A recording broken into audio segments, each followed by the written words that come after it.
thank you all for joining this surf discussion. If you're calling in on a phone, you won't be able to see the presentation here, but we've got some slides that we'll be going through and answering questions. So if you have questions, please go ahead and use the question and answer feature as we go through.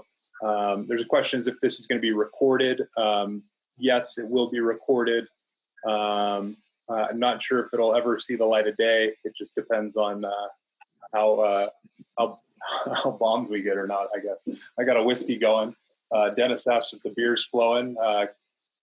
Ken was drinking a 21st Amendment IPA earlier, so yeah, beer's flowing. I think that goes hand in hand with surf talks, right? Well, it's liquid courage. That's right. So we'll do some introductions here, and we'll start. Ben, why don't we start with you up in the upper left-hand corner? Introduce yourself and talk a little bit about the areas you fish and what you like about surf. For sure. Hey there, my name is Ben Engle. I grew up in Alameda, California, and then ended up going to school up in Chico. So a lot of my fly fishing over the last 20 years has been in Sierra streams, like kind of getting out and doing that thing.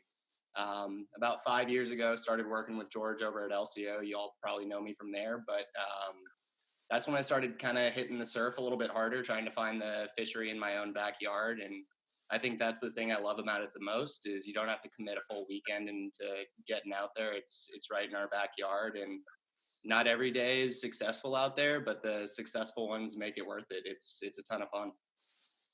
I fish a lot around the bay. I fish up at Stinson Beach, I think is the primary one that I hit. So Beach is north of the Golden Gate, but anywhere where there's sand, I'm into it. Great. Evan, you want to go next? Sure. Yeah, I'm Evan Praskin. I grew up here in the Bay Area locally in the Santa Cruz Mountains. So always been close to the coast throughout my life. Through the industry in the years, I met George and started working with the shop. The thing I like most about, I think, fly fishing the surf, and a reason we've been kind of doing these roundtables and pushing it kind of through the shop and everyone is, it's this resource that's kind of been there that a lot of people still don't know about. And the fact that it doesn't have to be a huge mission to go get it done. A lot of Bay Area locals, if you want to go serious fly fishing, it's kind of like a weekend mission trip, but the beach has been here waiting and it can be a lot of fun. Like Ben said, you don't catch all the time, but you look where you're standing and you're on the surf and it's never a bad day out there. Absolutely. Mr. Adachi, would you like to go next? Sure. Yeah, got it. Steve Adachi. I grew up on the beach. I've been fishing. The first striper I took all by myself. That means I cast, retrieved the lure, and hooked the fish was in 1964. And cool. Been messing around the beach ever since. Spent a lot of years chasing fish on boats around the bay, but surf is the toughest fish you're going to catch, and they're the most rewarding ones you're ever going to get to, I think. Yeah. Oh yeah. Yeah. No, it's. I love you sending out all those old photos of you fishing, Seal Rock and out on the boat. It was pretty classic. I love that your haircut has gone through your whole life with you. Except for maybe now you need a haircut. Haircut. At least he has hair, right? Yeah. Mr. Oda, would you like to go next? My name's Ken Oda. I was born and raised in Monterey, and actually the third or fourth generation surf fisherman in my family. I just grew up fishing here. Went to school at Humboldt State and fished surf perch from, all the way from Southern Oregon to east or west side of the Channel Islands. And it's just something I've done. I have to admit, really burning out on surf fishing or surf perch fishing in the late 80s. Actually, no, I take that back. Maybe the mid 90s. It just got almost too easy. Fishing was just automatic for a long time, and I just looked for other challenges. So I got into other types of fishing. Started fishing, concentrating on steelhead and trout since then. So but got back into it very hard in the late 80s and been fishing for striped bass ever since. Nice. I'm George Revel. I love fishing the surf, quite honestly, because I feel like on any cast that I make, I might hook a striper or a salmon or a sea bass or something, and that's really what is really exciting about surf fishing for me is that just not knowing what the next strip is going to bring, and it's a lot of reasons why I like steelhead fishing as well. Is just kind of that hunt for the big fish, and that doesn't make me enjoy the small ones really any less, but that anticipation of that big grab and a good fight. And I haven't caught that fish yet. I haven't even hooked it. I don't even know if my fly's been anywhere near it.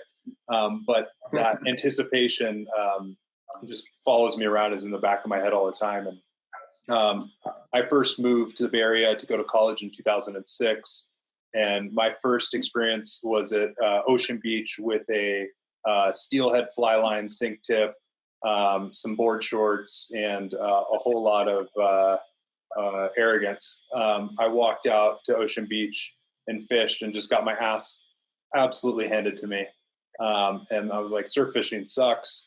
And a couple years went by, and my wife and I bought a house in Marin, and I was totally broke, and I couldn't afford gas to put in my truck. And so I started fishing the bay, and then started catching stripers, and said, oh man, there's something to this, and started fishing the beaches, and haven't looked back. It's become one of my absolute favorite ways to fish. I would say steelheading's probably still my favorite, but striper's a close second. I was in Russia last October, and all I could think about was how many striper were getting caught back home, because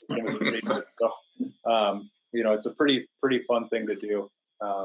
So we're excited to share that with you, and kind of along that note on sharing things with people is we ask that you be really respectful to the resources. I've been reading a lot of Russ Chatham, and he said it went to shit when he was doing it. That was 30 years ago. So, in sharing this with you, this is an amazing resource. Needs to be protected and looked after, and not overfished. If you think everybody who's fishing keeps a fish, what's going to happen to these populations? So, with knowledge comes responsibility, and we hope you take it seriously. Yep. Agreed. I think we all have some pretty interesting first surf fishing stories. I remember when I must have been maybe 2006 or 7 when I really was like making it kind of a goal to catch fish on the fly. I was walking the beach one day and I saw someone with a fly rod, because I grew up, even as a kid, conventional fishing the surf in Santa Cruz and kind of Davenport and all over up to Half Moon Bay. And so I saw him fly fishing, and he was catching perch, and I just thought it was so cool. And the fact, when I was really younger, getting into fly tying myself. And so I was like, I got to try this on the surf. I just didn't think it was possible. I went out there, no stripping basket, nothing. I think I just had one of those combo 6 weights that had some sink tip on it. But I just remember standing there, not really understanding about the stripping basket yet, and just completely turning red and frustrated just because I kept standing on the line and I had no idea how, just oblivious to the little things that make it that much easier. But I think while we do clinics through the shop, we still have people that have never held the stripping basket and anything. But I think back to that first day and just that struggle of like having a stripping basket means almost the world out there at some times. So you can get it done. I could probably go and get it done now, but back then it was just like, I don't understand how people do this. And then you get a stripping bucket and it's like, okay, it makes sense now. But all the moving parts there, it's kind of like tap your head, rub your belly kind of stuff. Yeah, no doubt. Absolutely.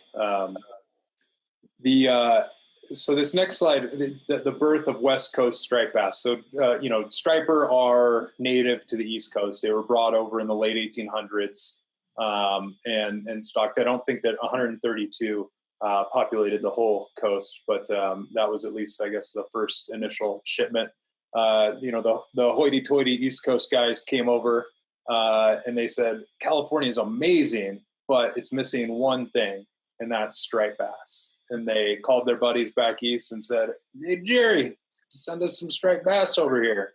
And they threw them on the train and sent them over in barrels, and they dumped them in. And now we have striped bass. The photo on the right there is old family photo. It's my great uncle with a big striper from North San Pablo Bay. We still have that boat.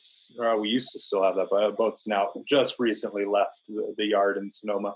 It was under for a long time.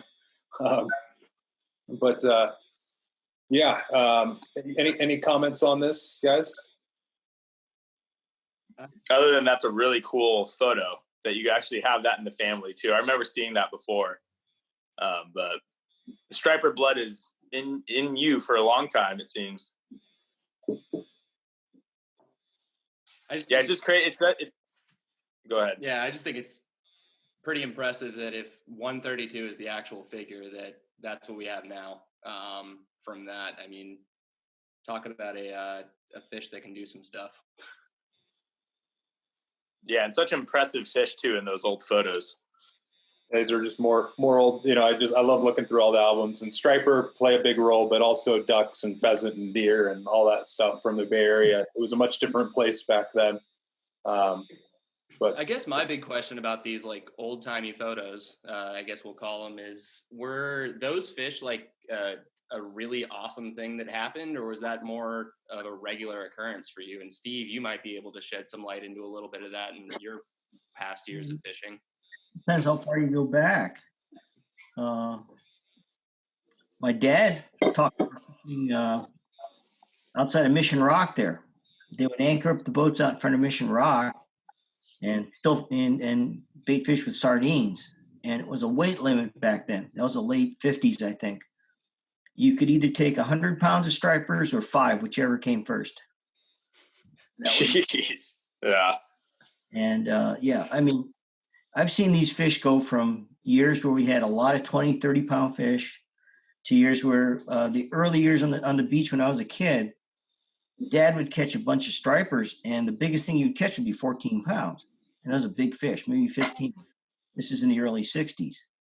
And then as the California Water Project came along, the fish got bigger because there was less escapement from the smaller fish.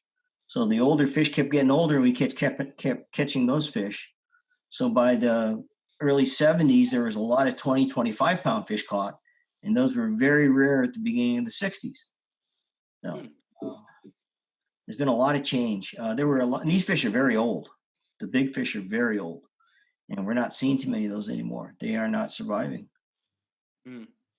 Yeah, I was reading, like I said, a lot of Russ Chatham recently, and I was reading Angler's Coast where he's talking about fishing for, under the Richmond Bridge there and the lights, and and he had caught the world record in the 70s right there under the bridge on a fly, and it was a 30-pound fish or 32 pounds or something in that range, and I loved his comment, because Joe Brooks had the previous record to that, and so Joe and he became friendly, and he would introduce Russ as a great saltwater fisherman, and Russ always would just say, well, I didn't do anything except for put my fly in front of a big striper, or put my fly that happened to be, near a big striper, and it ate it, so it's kind of funny, back then having so many big striper around, you're more likely to put your fly in front of one.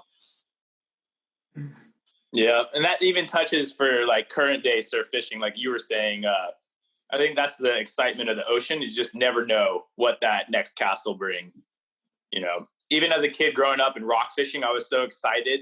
Just as bottom fishing, not even fly fishing, just not knowing what rock fish is going to come up, what color or whatnot. I think that's and I know we'll touch into that blue mine theory and stuff, but yeah, just something special about casting a line into the ocean.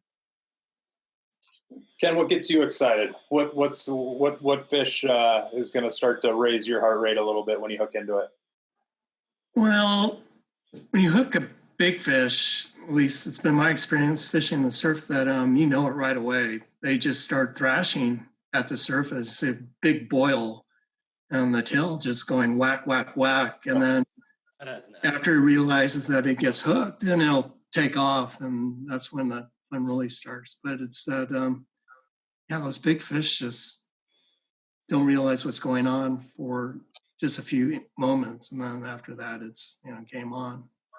But in the past, when we had a lot of schools or big schools of anchovies and striped bass to go along with them, it was really fun to go to Muscle Rock and get on the binoculars and scout for fish. And you can see them with binoculars from pretty far away once you learn what signs to recognize.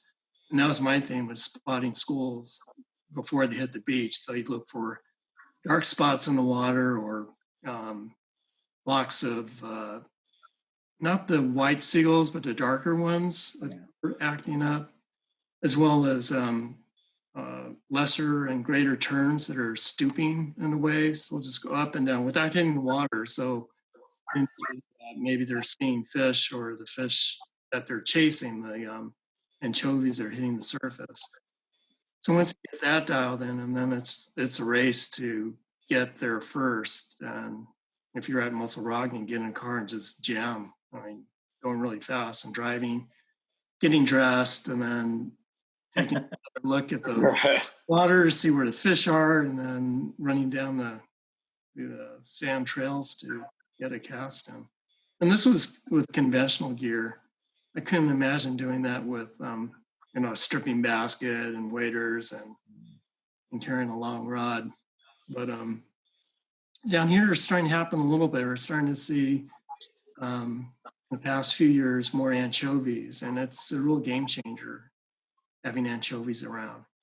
When the fish start targeting them, you follow the schools up and down the beaches, and some places, at least in Monterey, they concentrate, and you'll be able to run into a school of decent sized stripers, usually in the late summer, early summer now. Do they still commercial fish anchovies in the area there, or is that more or less stopped? Yeah, they do. Mm-hmm. And that's what kind of wiped them out in the first place, isn't it? No, it's been more environmental changes. We run through periods of warm water, cold water. Cold water usually favors anchovies, and warm water usually favors sardines. Mm-hmm. So if there are a lot of sardines and very few anchovies around, it gets pretty tough, because if you're a beach fisherman, trying to think when this started happening, probably late 90s. Steve, remember that? Yeah, that'd be about right. When it started, a lot of fish in Monterey and fewer stripers up in the Bay Area, at least on the beaches. And that was a real game changer too, because you'd have these really short runs. You get down to the beach expecting to run into fish. You can see fish blowing up, but I think because the sardines are they're fast, quicker and faster, you get down the beach, see fish blow up in front of you, make one cast, and next thing you know, 50 or maybe 100, 200 yards away, the fish are blowing up again, because you're fishing. and the sardines in one spot. Kenny. So, if the anchovies around, they're a lot slower. They behave differently. The schools are bigger, and the stripers seem to be able to work them more efficiently and pin them against the sandbar, and then you'll be able to get into them or push them into the holes along the shoreline. They can. Yeah. Tell these guys what we used to do back then, though, because you wouldn't hit the beach until you saw the fish break in water.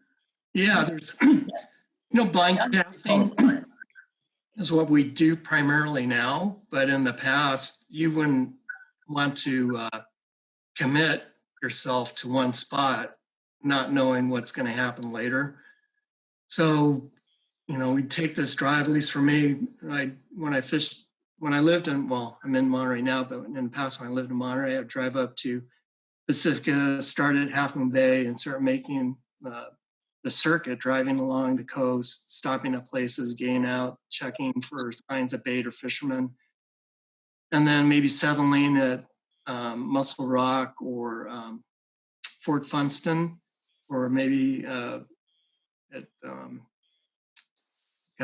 Sloat Avenue to take a look, or maybe even drive the Great Highway and look down from the rocks and get on binoculars and look and see where the anchovies, or maybe there's a school of stripers working far offshore and just hanging out and waiting. But if you made your move too early and committed yourself, then you could end up getting screwed when something else is happening somewhere else. Well, that's what we did. We did a lot of driving back then. We did. We did. Or cell phones. TV A radio. lot of guys in the 60s and 70s had CB radios, and that was their main form of communication. That's awesome. Did you guys have handles? Yeah, exactly. Oh, yeah. That's what it was. Yeah. And we're pretty clippy back then, too. There were, in the 80s, there were easily, 400, 500 people at one time. More than that, if you count the people on the pier fishing regularly. And they're spread out from Neutral Rocks all the way down to Half Moon Bay. Usually Half Moon Bay guys stayed down there. We didn't see very many of them unless things were dead down there to make the trip up to Pacifica, but that was usually the case. Fish the areas that they like to fish. We had the daytime guys and the nighttime guys and the guys that fished off the rocks and the Half Moon Bay crew, and then even people in Monterey too. So right, it's really different back then. I got a question for you guys. So where was that turning point? You senior beach guys, where was that turning point? I feel like, because I agree, I see a lot of old photos and old stories, and I feel like the coast was lined with people and the piers were lined. I feel like there was a change where it became less popular, or maybe I'm wrong, but I just feel like even currently, right? I feel like there's days where I see a lot of people, but still nothing like it was back then. Do you think that's because just the population of the species of fish has gone down considerably since then, or just other things, maybe culture changes and stuff? But do you guys remember where there was like a turning point where the beaches kind of like just that sport kind of died off a little? Because I feel like that happened. Someone saying 1984 on the comments. Probably 80s. 80s. For me, it was. Stephen, my dad's generation of guys formed the bulk of the fishermen in the 80s, 70s, and 80s, and that generation slowly started moving out of it, and it seemed like there was not a void, but fewer younger people filling in that gap following the 80s, 90s, I think, and it's just changed since then. Yeah. There's a whole lot less fish now too. There just aren't that many fish. Yeah. We're not finding schools of fish big enough to corral the bait and chase them to the beach like they used to. Yeah, exactly. Yeah. Right. Big enough to add on to that, so why? Here's two questions, and I'll ask them in succession here. So why are the fish not getting bigger? Like, what are the environmental impacts of that are causing these fish to either to not grow as old or not grow as many fish? And then the other is, are anchovies just around Monterey, or do they come up the coast as well?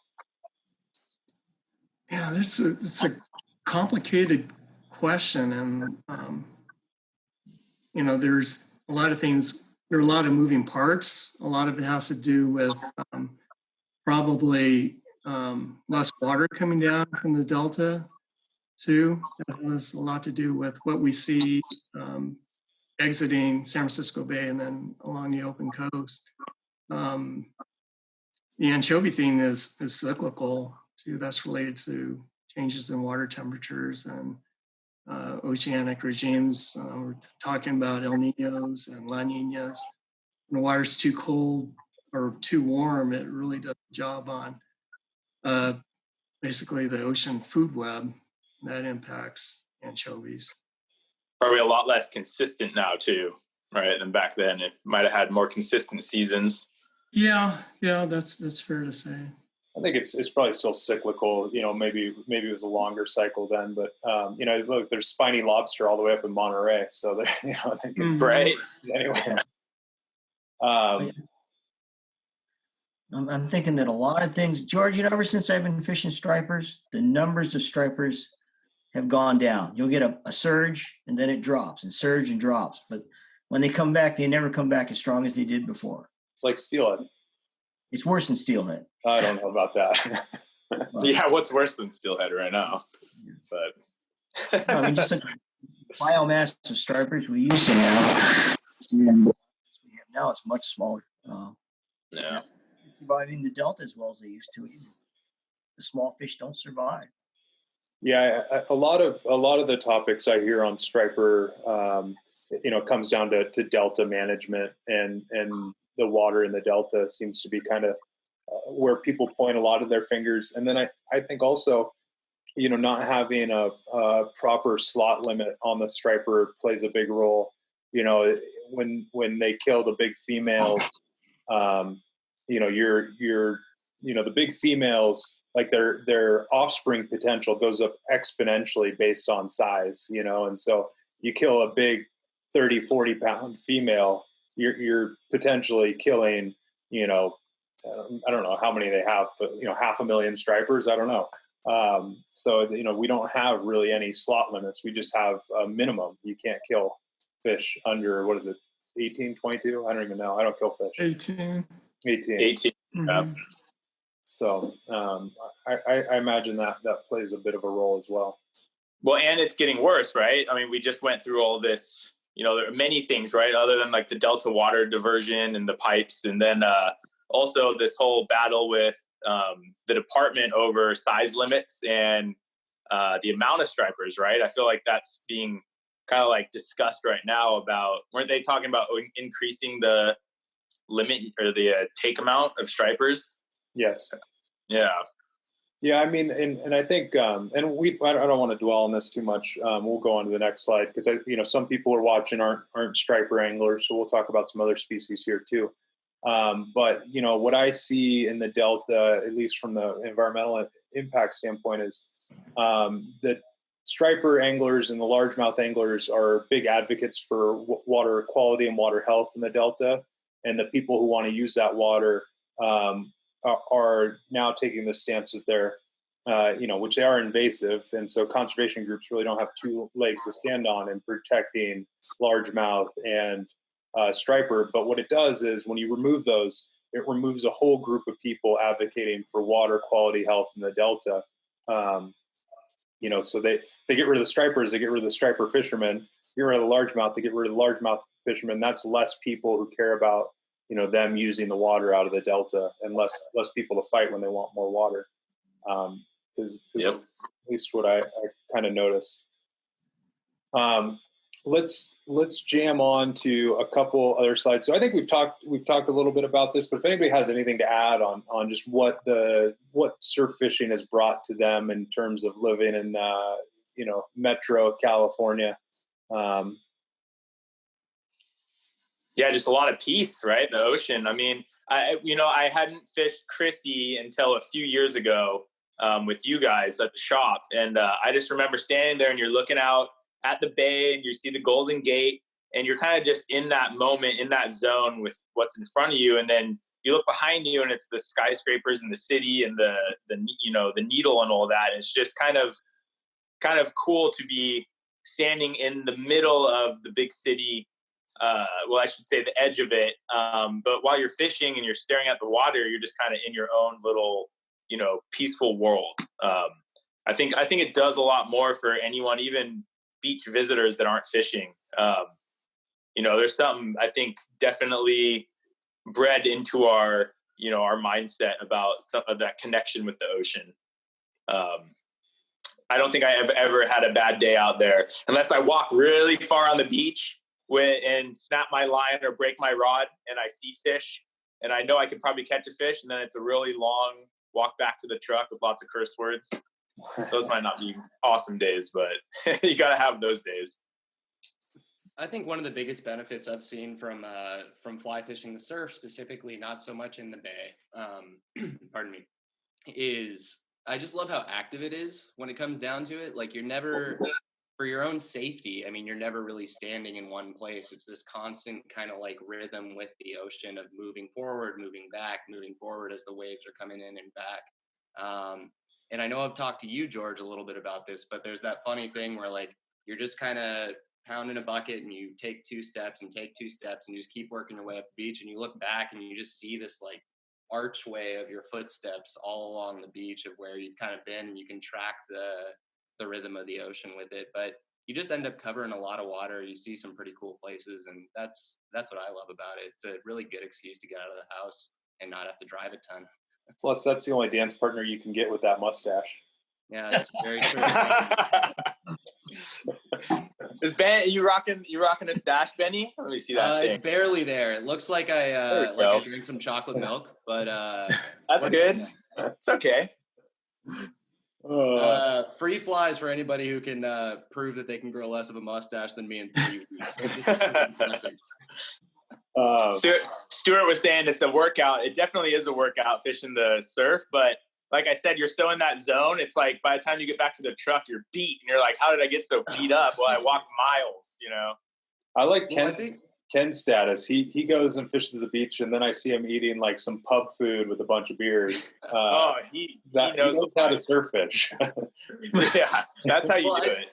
I think one of the funny calls that we get at the shop pretty frequently, and Steve, I'm sure you've gotten a couple of these, is like, "Hey, I want to get what's your rate for a full day guided out on the beach?" I'm like, well, we call 7 to 11 a full day because by the end of that, you're going to be pretty beat. But if you want to keep going, we can see, but we'll see how your shoulder's feeling around 11 o'clock. Yeah. Oh, yeah. I always get that question. They're like, how come you don't do 8-hour sessions? And I'm like, well, it's because you're not going to be a happy camper halfway through that, you know? Like, Steve, Ken, anything you guys want to add on that? Yeah, I agree with a lot with what Ben said about the surf being really dynamic and forever changing. Every instance different. It's like every moment that you're out there, something new is happening, and sort of take it all in and just appreciate it. And that's what sticks with me. It's always different. I mean, you can go back to one place 10 steps behind you, and because the tide's dropped or whatever, things are different, and the fish move too. So it really pays to pay attention. It's the only style of fly fishing I've ever gotten like really invested in where I don't spend much time looking at my line. Like I think all these other forms of fly fishing, whether you're doing like nymphing or swinging or casting like a dry fly or anything like that, like you're so focused on this tiny little spot of where your fly is and waiting for something to happen. And I love the fact that it's feel oriented out there. Like you're constantly scanning, looking for the spot that's better than where you are. And it's fun. Yeah, I just to add to that, you know, the dynamics of it I think are amazing. You know, I love that. I love the dance with the ocean and kind of counting the wave sets, and we'll talk a lot more about, you know, all the gear aspects and that. It's a great workout. But you know, you also, you know, it's kind of interesting, you know, all the different beaches. You know, one of the big things that after fishing the beaches a lot, and some of the beaches I fish can be fairly crowded, just like dog walkers and people walking around, and some aren't. But you know, it's just like people are even part of your environment when you're surf fishing sometimes too, which is a really weird concept when you're, you know, from a fishing aspect. So Steve, anything you want to add to that, or go on to the next slide? I'll just go to the next slide. All right. So the fish, we have lots of different fish that swim in our seas, and these are just a few of them. So we've got, of course, striper, we've got surf perch, we've got jack smelt, we've got lingcod, we've got various types of rockfish, sea bass, salmon, steelhead. What else is out there? I mean, all the bait fish, grunion, and anchovies, and yeah, you name it. The rays, bat rays. Yeah, bat rays, kingfish. Oh God. Yeah, halibut, all that stuff. Yeah, halibut. Yeah, I don't have a halibut up there. What the hell? Corbina. Too bad we don't have corbina up That's a here. good one. Yeah, corbina. Yeah, No. that's for the halibut and the corbina. Yeah, we have no corbina in the Bay Area. Guitarfish, starry flounder, SoCal boys. Yeah, different species down there. What's been your most surprising catch? Anybody want to jump in on that? I'll just jump in quickly I saw somebody comment in the chat about the lingcod, and that was actually that was at a clinic out at Chrissy Field, and I haven't been able to reproduce that. It's the biggest fluke fish I've ever caught in my life, but I remember hooking it in front of Evan, and I had made a cast, and my line all blew up, like sometimes it happens. So I was fixing my running line, and after about 2 minutes of fixing my running line, I start stripping in, and all of a sudden I see my shooting head just swimming out and reel in the fish. And I yell over to Evan, I'm like, I think it's a lingcod. And he's like, no, you're crazy. And I was relatively new to fishing the surf, and I knew some of the species out there, but I was like, no, I'm pretty sure it's a ling. And we pulled it up on the beach, and sure as shit, it was a lingcod. But that's probably the weirdest thing I've caught out in the surf. And then the bat raise that we always think seems like a good idea, and then it's an awful idea. Yeah. Not fun. Yeah. Steve, biggest surprise out on the surf? Biggest surprise was a fish I never saw. Yeah. Oh, that day. Yeah, and I'm pretty sure it's a fish too, because it hit and started shaking his head, and it was heavy. It felt like a big striper, and it just got caught in this rip and took off. And 200 yards of line later, the leader broke. I don't know what it was. There were some squid offshore, so I kind of wonder if it was a big white that got in there. They just have to get. It wasn't a sea lion, because I've hooked sea lions before, and they're no fun. They just rip. But this one had the big head shakes, would stop and shake his head, then take off again, with just no stopping it. Just would not stop. And I was using a George knows the rod. It's a 12-foot Echo rod, that Echo compact. Yeah. It's a powerful rod. It was an 8-weight, and it couldn't stop that fish. Just no way. Steve, I remember that was the first time I ever fished with you in the surf. And I walked down onto the beach, and I have never seen you so flustered in my life, because we were a little late, so I didn't happen to see you hook the fish, but I get down there, and your hands are shaking like I just lost it. I lost the very fish. I have no idea what it was, but it was huge. Yeah, those moments hurt. I was gonna touch. Steve said, yeah. So a sea lion was probably my biggest surprise, and you just kind of know it because there's no head shakes, and it's almost like if you were casting onto a highway and hooked like a semi, like it was just straight pulling to the side, super fast, and then a pop, and then a head pops up, right? But I like to, a lot of the fish that I've missed that are like crazy, I just want to say are sea lions, so I feel better. But I know a few probably are. That's the cool part about the ocean. Those big ones that get away kind of keep you chasing, keep you on your toes. Yep. Not the sea lions though. We don't like hooking them. They suck. Kenny, any good surprises out there?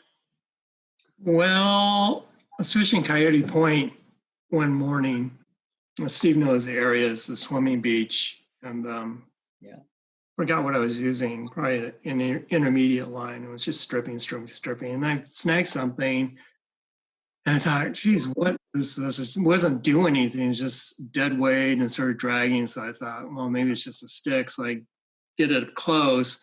You can see that was a sex toy. It was about inches long. And yeah, that was pretty exciting. Yeah, you're like, not what I was really going after, but no, not with what I was using. Oh, that's better than mine. Reproduction mount to that? My weirdest was Exactly. a pair of panties, and you got me beat. yeah. All right, Jason Pearson. There's something up with fishing. The Truckee River, for whatever reason, has so much of that stuff along it. I constantly see photos of people hooking and finding like all sorts of nasty close stuff. to Reno. Yeah, it must. Yeah. It must be the Nevada Yeah. section. All right. So let's talk a little bit about surf perch here. They're fun. They're all over the place. They're round, and when they're round, they eat flies pretty good. And there's a lot of different types of surf perch, but we'll talk about the ones that are most common here in the Bay Area. We have others, of course. And typically with the surf perch, we're using fast sinking lines, most often getting our flies down and fishing that water that's kind of the buckets and the whitewash and stuff that's in close, which is nice for a lot of people starting out fishing the surf. Is a great intro to surf fishing and kind of really help read the water. Maybe what do you guys want to add on surf perch here? I think you hit the nail on the head right there. Is one of the big things that I try to tell people is I meet a lot of people that want to fish the surf but don't have any interest in catching surf perch at all. And one of the cool things about surf perch is, like you said, like they're here year round. I found that the more and more I fished during the surf perch seasons, like through the winter months out at Stinson, it really taught me how to actually read the water. And I mean, I haven't had that many crazy days out there for striper, but I look forward to being able to get back out there with the knowledge that I gained from fishing for a far more abundant surf species in our waves. Yeah, I think the perch. I mean, I'm such a perch advocate. I love that fish, and I think that they do get underrated just because I saw someone even comment, like bluegill of the ocean, bluegill of the sea, because they are, you look at it and it is, but like Steve mentioned at the beginning, all of this, surf species in general are just so unique to themselves and powerful. If crappie and bluegill lived in the surf, they would be much more gnarly than they are, in a lake. But perch also save a lot of no catch days. And I know, Kenny knows them in and out, but I have days where it comes real easy, and then I have days where I have to put in work just to catch some. But I think they're that stepping stone, that kind of that first taste of pulling a fish out of the surf. They kind of sink that hook in you to not look back, and become that addicted surf fisherman. That's at least what they did for me. Yeah, I mean, and the other nice thing is you don't need a lot of specialized gear to go target surf perch. You can take your 6 weight out there with a fast sinking line if you dial it in right, and go chase surf perch with a 5 or 6 weight if you wanted to, which is kind of neat. Got a pretty low barrier to entry in terms of financial costs to getting out and chasing them. Ken, what would you say about surf perch? I grew up fishing for surf perch, and way back when was all done with pretty big spinning rods and throwing sand crabs and 2 to 4 ounce pyramid sinker on a 4-foot leader, and hanging out all day. Or at that time, we were able to drive on the beaches with 4x4 vehicles, and my dad and family just cruise up and down the beach and fish the spots and get into them. But in the early 80s, I made this transition from bait fishing to fishing with grubs. These guys from San Jose started fishing the Monterey area in the early 80s. And at that time, gosh, there was just a lot of fish around. I think it was a warm water period. And when I'd go out to the beach, and it was really easy. I'd get fish, feed my folks, and then go up to a girlfriend's place and fish the beaches up there and bring fish back. And I even got Steve's dad into fishing with grubs. He came over one day and saw these big red tails, and he started grilling me nonstop for like half an hour, asking me what I was using, because he hadn't seen that kind of action before. It was just really fun with the lighter gear. And then going from there to, using fly gear in the, I guess it was early 90s, mid 90s. And all I did was use my leftover shad flies and steelhead flies with lead core. And that's, basically what I've been doing since. You still use lead core? Yeah. For targeting surf perch, about all the time. Yeah. It's funny. We got lead core in the shop, and I have a few lead core heads, but I can't sell it to save my life. I'm like, it sinks probably better than anything. Yeah, the stuff doesn't stretch, and it's such fine diameter. The wind doesn't affect as much as the heavier diameter or larger diameter lines, and nothing casts like it. I mean, it just whizzes out there. It's tricky because it's, I guess, really fine and dense. It tends to dive behind you too, so you have to watch your back cast. I know that from experience. I was using lead core. God, the thing was on the eel or Trinity, and fishing for salmon. I made one cast and just felt my head explode.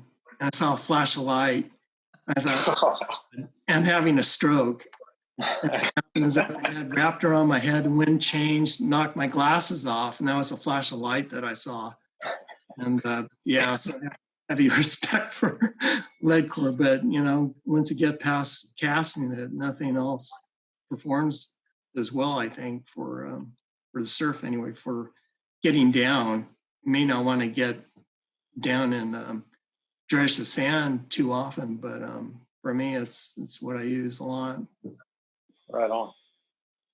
What about the activities of surf perch? I mean, I've heard a lot about that they don't travel very far, that they stay real close to where they're born. Any comments on that?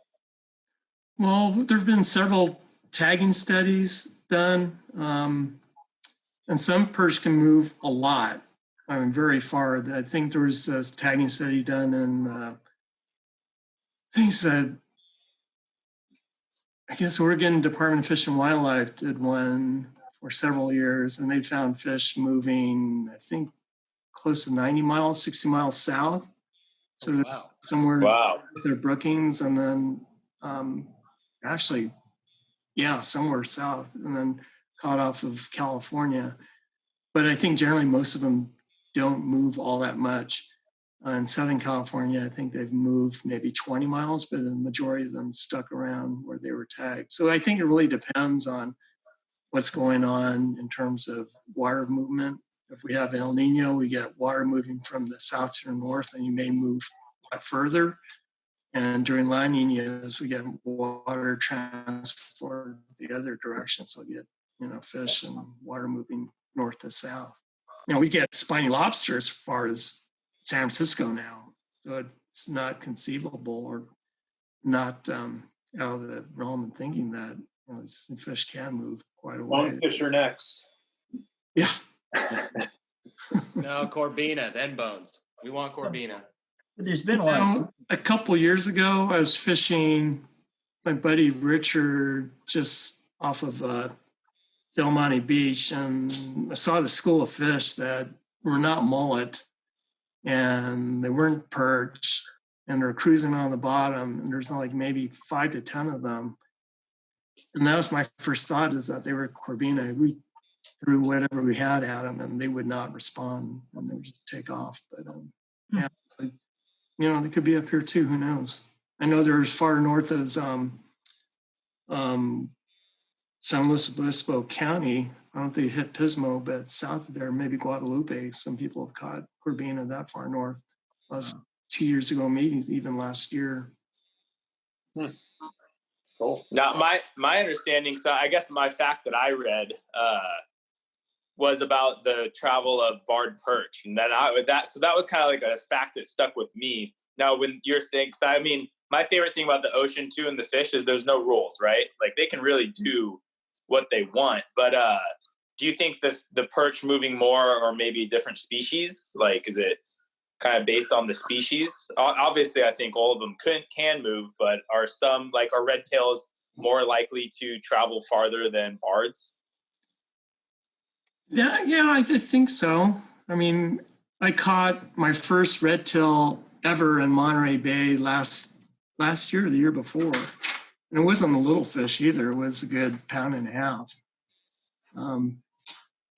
pounds. So it's I think that's probably reasonable that they do maybe move more than than bards. But we do see shifts in fishing too. A few years ago, it was really hard to find because of the warm water fish in Southern California when the water heated up during that last El Nino, and fishing got really good up in our area, and really slowed down in San Luis Obispo at that time. Now we're seeing just the opposite. Things are slowing down a little bit in Monterey and picking up down south. So I think, things just move up and down the coast depending on the water movements, water temperatures. Yeah, everything changing kind of just always is kind of mixing everything up, I guess. So should we chat about halibut? Pretty fun surf species to catch. Not the greatest fight in the world, but they're pretty fun.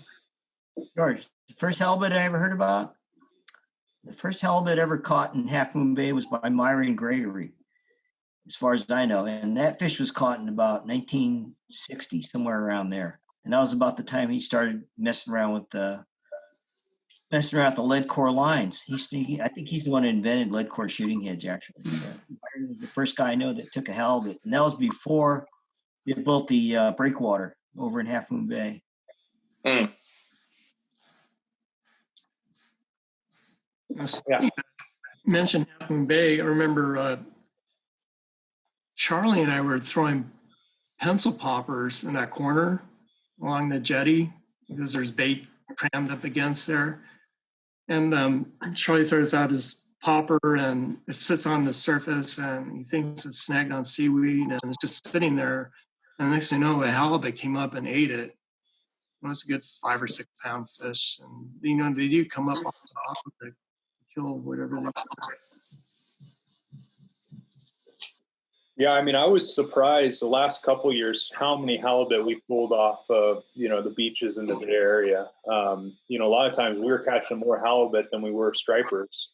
So it was, kind of eye-opening just, in terms of tracking a lot of people coming through the shop on how many halibut we were getting was really impressive to the point where, I think there was a good number of weeks when there should have been striper around. We were catching more halibut than we were striper.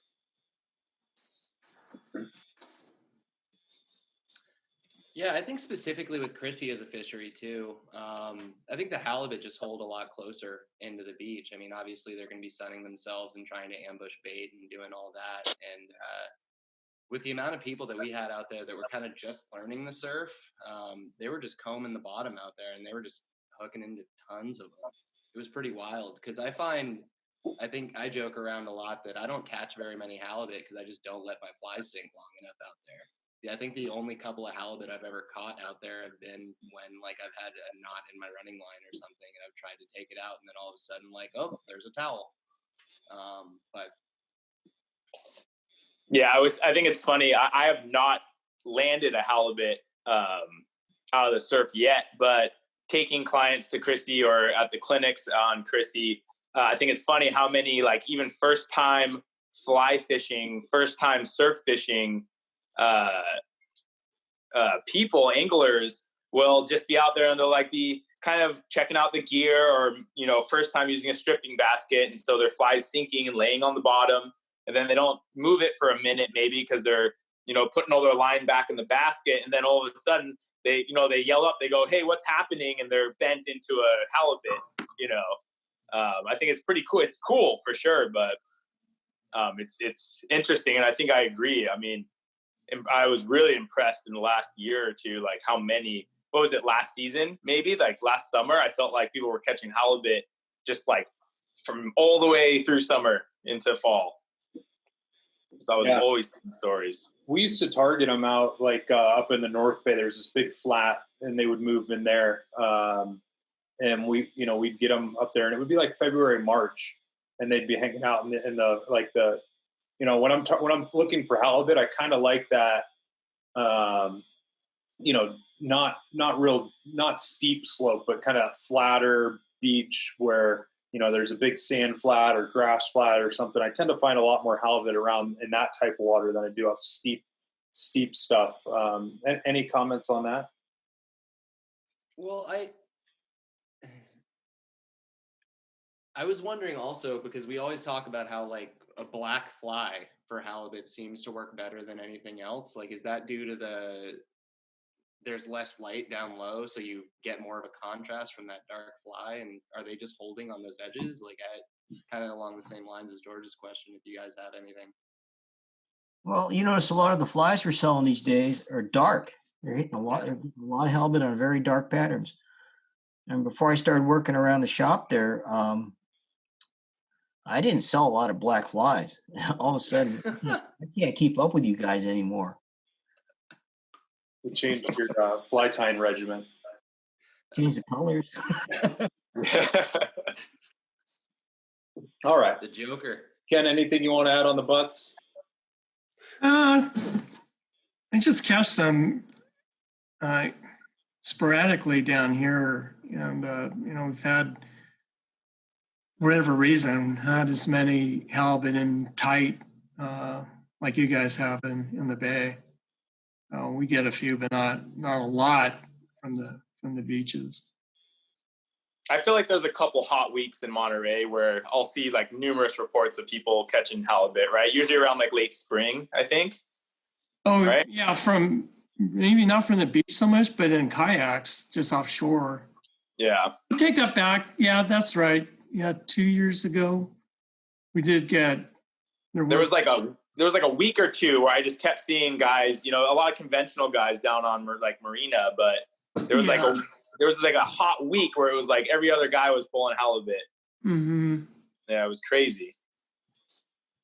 I don't want to spend too much time on leopard sharks. I don't view them as a very good game fish with a fly rod, unless somebody has a different opinion. No, I was going to say that's me in that picture. And that was after like 200 shots that day at leopard sharks. And I think I got lucky and it got bored and ate it. I'm not going to lie to you and tell you don't cast at a leopard shark if you see it. Like, definitely go for it. They're out there, but don't be offended if they are not interested at all, because they're blind as a bat and they feed based on smell primarily. So they're tough. They're weird. Yeah, good luck. I've had a couple clients like catch them right on the top of the head, so I don't even know if they were going at the fly or just lucky timing, but I never expect to really catch a leopard, just because, everything, I might not know the most about leopards, but everything I hear and whatnot, almost impossible to do on the fly, just in the sense that they're a scent-oriented feeder, right? If I'm not right, you guys can correct me, but from my understanding, they're all about scent, right? Not as much movement or vibration. I'm sure they use all their senses, but just from what I know, facts about them, it seems like almost a hard feat on the fly. I've snagged a bunch of them. Toss at them and foul hook them, but I've never taken one in the mouth with fly gear.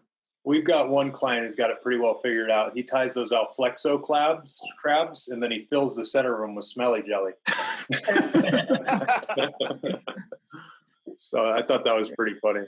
Good way to tackle it. So on to stripers, and we're gonna just some nice photos of stripers here. We'll start chatting a little bit more about them and their migration and kind of how far north, how far south they go.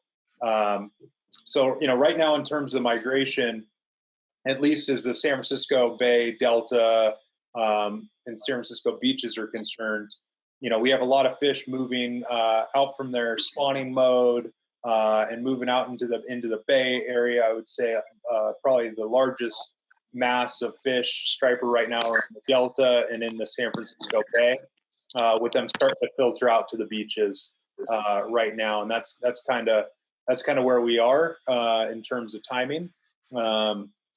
We start seeing there's of course fish year round in the San Francisco Bay. I'm sure there's fish year round on the beaches, just in low numbers, from a striper perspective anyway.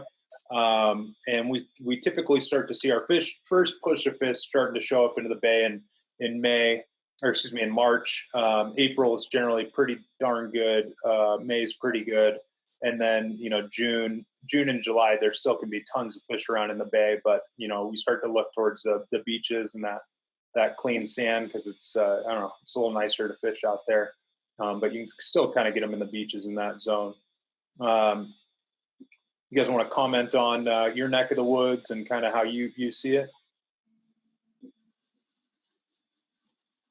Crickets.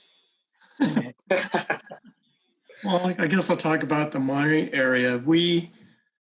It's weird, the past, gosh, I'm not sure when it all started, maybe 5, 6, maybe even longer than that. I'm not sure, but it seemed to be getting small schoolies earlier and earlier in the year before Monterey, at least my recollection. We weren't targeting stripers until,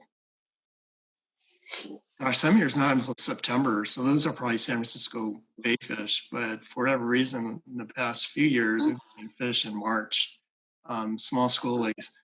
They could be escaping from the local rivers, lagoons like the Carmel and the Salinas and the Pajaro, and maybe even the San Lorenzo, which have been producing fish lately. So that's the biggest change I've seen.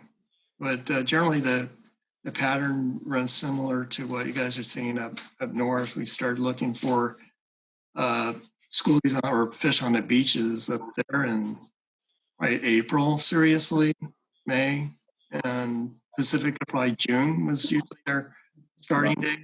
And that was amazing. I'm not sure if things have changed that much up there relative to changes in water flow from the Delta, but that's my recollection.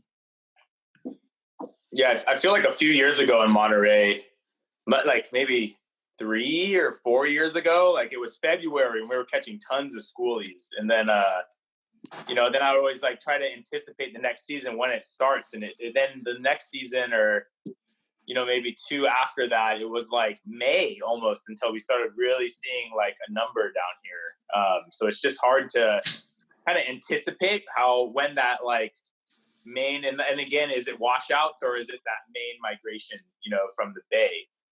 But usually, I'll like start paying attention to Christie Fields and Baker Beach and, Ocean Beach and just seeing when they have reports. And then usually, Ken, what is it, like a week or so after that, maybe 2, that those fish start kind of showing up down here, like on that main migration?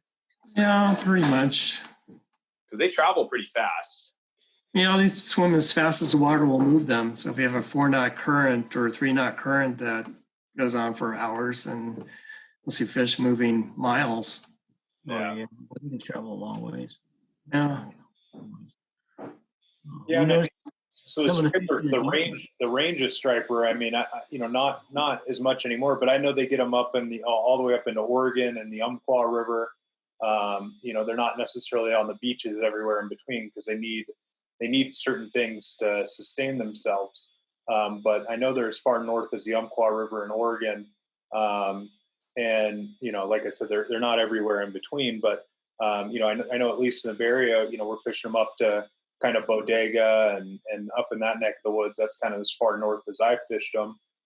And then what's as far south as Pajaro or Salinas, what would be the southern kind of extreme? Well, there's a group of fish that were in the Ensenada area. This was really? Wow. 3 years ago, 4 years ago. There goes the neighborhood. And then people are targeting them in Oceanside, Orange County, LA County. Wow. Yeah, it's been crazy lately. So, yeah, they've got a wide range. Here in San Francisco, basically almost every single beach is, provided, the conditions are right, is fishable and has fish around them at certain times. And that's been my approach. Is there's not really any books or how-to guides out there on any of this. So you kind of just start going to beaches and checking them out. And some beaches are great to fish in certain conditions. And, you can't go to a beach once and decide whether it's going to be a good place to fish or not, because there's so many different factors that need to line up for it to be productive. But the nice thing in California is beach access is largely public, and shoreline access is largely public. So we have so many options. I like to recommend Chrissy as kind of a good starter beach because the surf isn't huge. Well, it's kind of non-existent. It's not really surf. It's like surf light. It's like the Coors Light of surf fishing. You kind of get the sense of a little bit how to deal with waves and casting in the wind and casting the types of line systems and things like that you'll need out on the open ocean. But the world's your oyster. There's so many beaches and so many places to go, and that's a nice thing. To find your own little secret beach out there or sweet honey hole at a specific time of year is pretty darn cool. And you can just keep driving north or south and find your own water. But in the San Francisco Bay, I mean, I don't think a lot of people realize that, like my parents and my grandparents would be fishing, off of, Candlestick and Hunters Point and that neck of the woods inside the bay.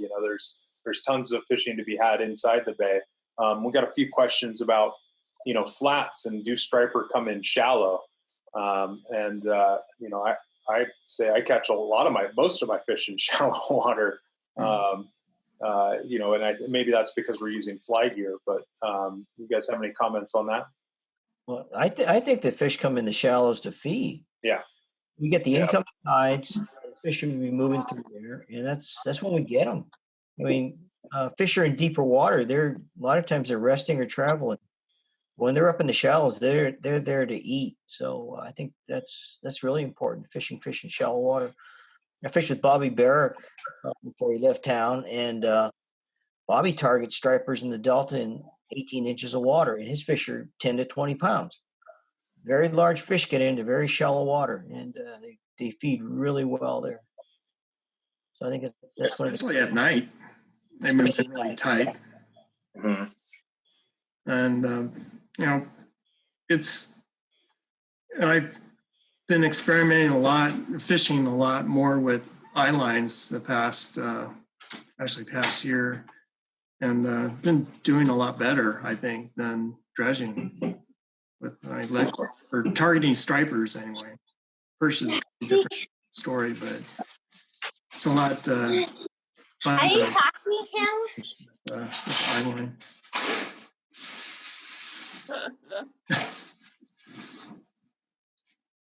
Yeah, that's been my experience too, Ken. I really like fishing the intermediate line. I mean, on the real big rough days, I'll throw the T14 and stuff like that and just strip fast. But I do like fishing that eye line. There's a reason why when the striper are feeding, all that bait fish is up near the surface is, they're escaping the striper by going up, and those fish. There's also a reason why, their eyes are where they're at, because they're feeding upward, and their mouths are the way they are. And I think I couldn't agree more. I like fishing more up in the water column more than I do. At least I feel like if you're above the fish, you stand a chance. If you're below the fish, they're not going to see it, and you're not going to get a grab. That's been my general sense. But at the same time, striper eat a hell of a lot of sand crabs and things like that too. I feel like, every striper I've ever cut open has had a belly full of sand crabs. No rules. Yeah. Yeah, I've only recently, since talking to Ken, gotten me to try like intermediates and lighter lines in the surf. And I still haven't like really committed to it, but the days I've done it, I had a lot of fun, and I could see the advantage of it for sure. But I feel it depends on the beach you're fishing and in the scenarios, right? But I think beginning targeting rips in deep trenches is where you would typically expect to catch a striper. But when I fish beaches, I cover water too a lot because of times like in between rips where I've just been fishing the flats, and that's where the stripers were. So, I mean, I don't think there's one one exact area that they do typically feed, but I mean, they're just opportunists too in the surf, right? And like you said, they'll move on to the shallows to feed. I think Steve was mentioning. So I mean, I've caught them all over in middle of rips, edges, and on the flats in between them. Yeah, and I want to take this opportunity to talk a little bit about fly lines and sink rates. I know Steve fishes shooting heads. Evan, I know you fish shooting heads. Ken, are you fishing shooting heads? Is that your kind of go-to? Yeah.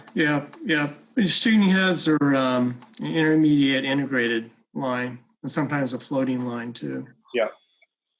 And basically what a shooting head line system is, and there's two different styles, and Ken just mentioned integrated, which means that the head is fused to the running line, and it's a nice smooth connection there. And then the alternative is that you have a running line, and then you can attach whatever sink rate head you would like to that. And it kind of cuts down on the amount of reels and spools and different line switching exercises you have. But the main sink rates are floating, which doesn't sink at all, an intermediate, which typically sinks at 1 to 2 inches per second, a type 3, which sinks at 3 to 4 inches per second, a type 6, which sinks at 6 to 7 inches per second, and tungsten, which sinks at 7 to 8 inches per second.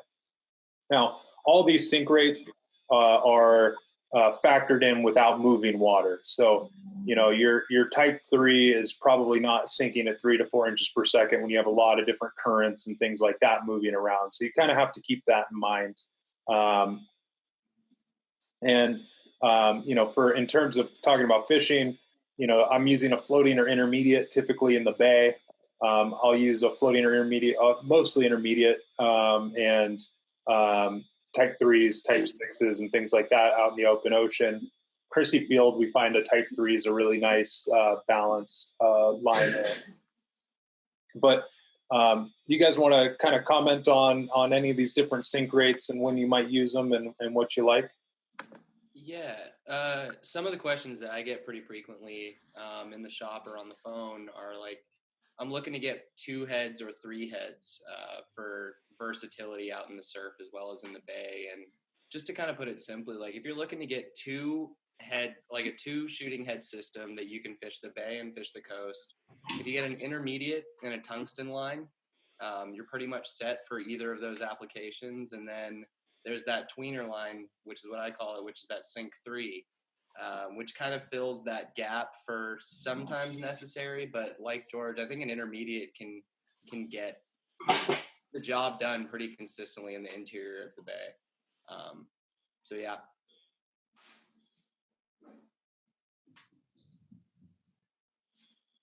That's all we got.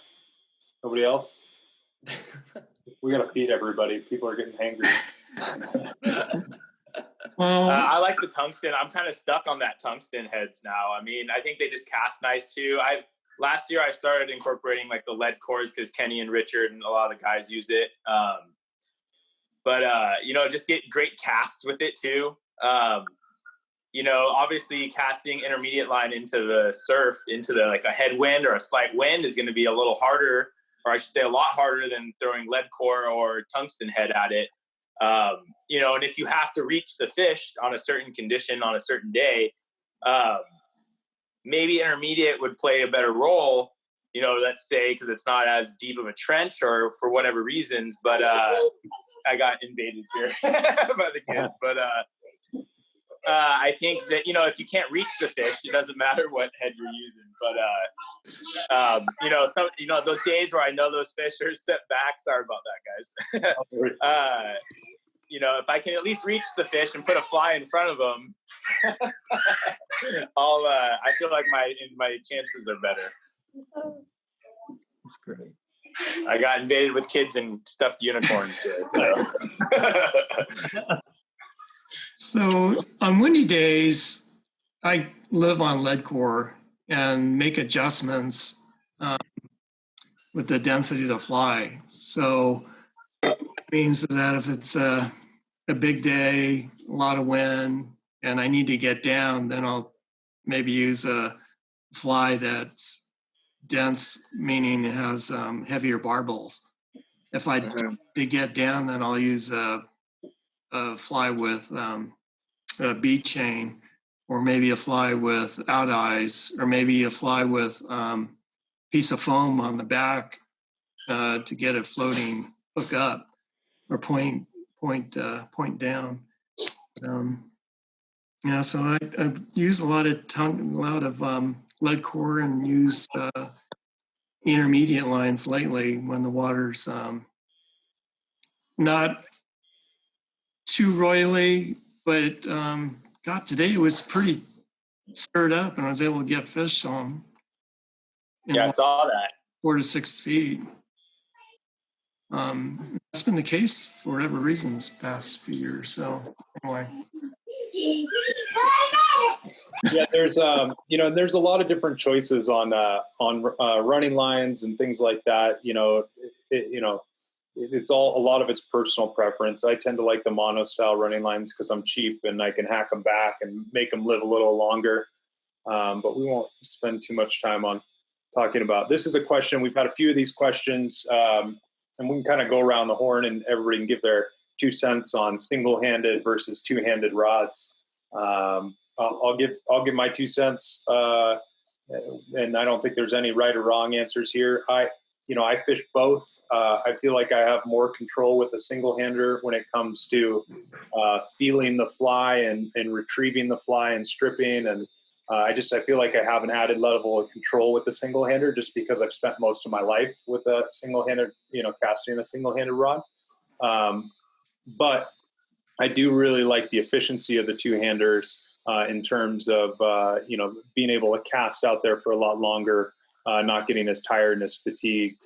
And that's kind of how I look at it. But if I'm going out for an hour, I'll take my single-hander. If I'm going out for half a day, I'll take my two-hander. That's usually how I'm looking at it. The way I look at it is, why cast with a single hand when you can use a two-hand rod? I mean, it's a lot less work. It's a lot more efficient in the surf. I can throw bigger lines. I got some that throw 500 grains. And on a big day when the surf is big and a lot of wind, that 500 grain line is going to cast better than a 300 grain line. I kind of stay away from lead core because I've broken too many lead cores on fish. But tungsten is the way to go with a two-handed rod, and you can fish just really horrible conditions, and it makes a big difference. I tend to be a glutton for punishment, both in fly tying and in the fly fishing practices I partake in, and I mostly throw a single hand out there. On the big windy days, like Steve is saying, I'll take out my 5.6 Beulah, but I don't know. I enjoy throwing a single hand rods on the day that I can get it done. But that day that Steve lost that big whatever it was on the beach, I was there with my 7'9" weight, and that thing felt like a noodle that day. I couldn't do anything. So it was a 9'7" weight. 9'7" weight. My fault. Hey, we're here. I promise. 7'9" weight, man. It's sick. It's a great rod.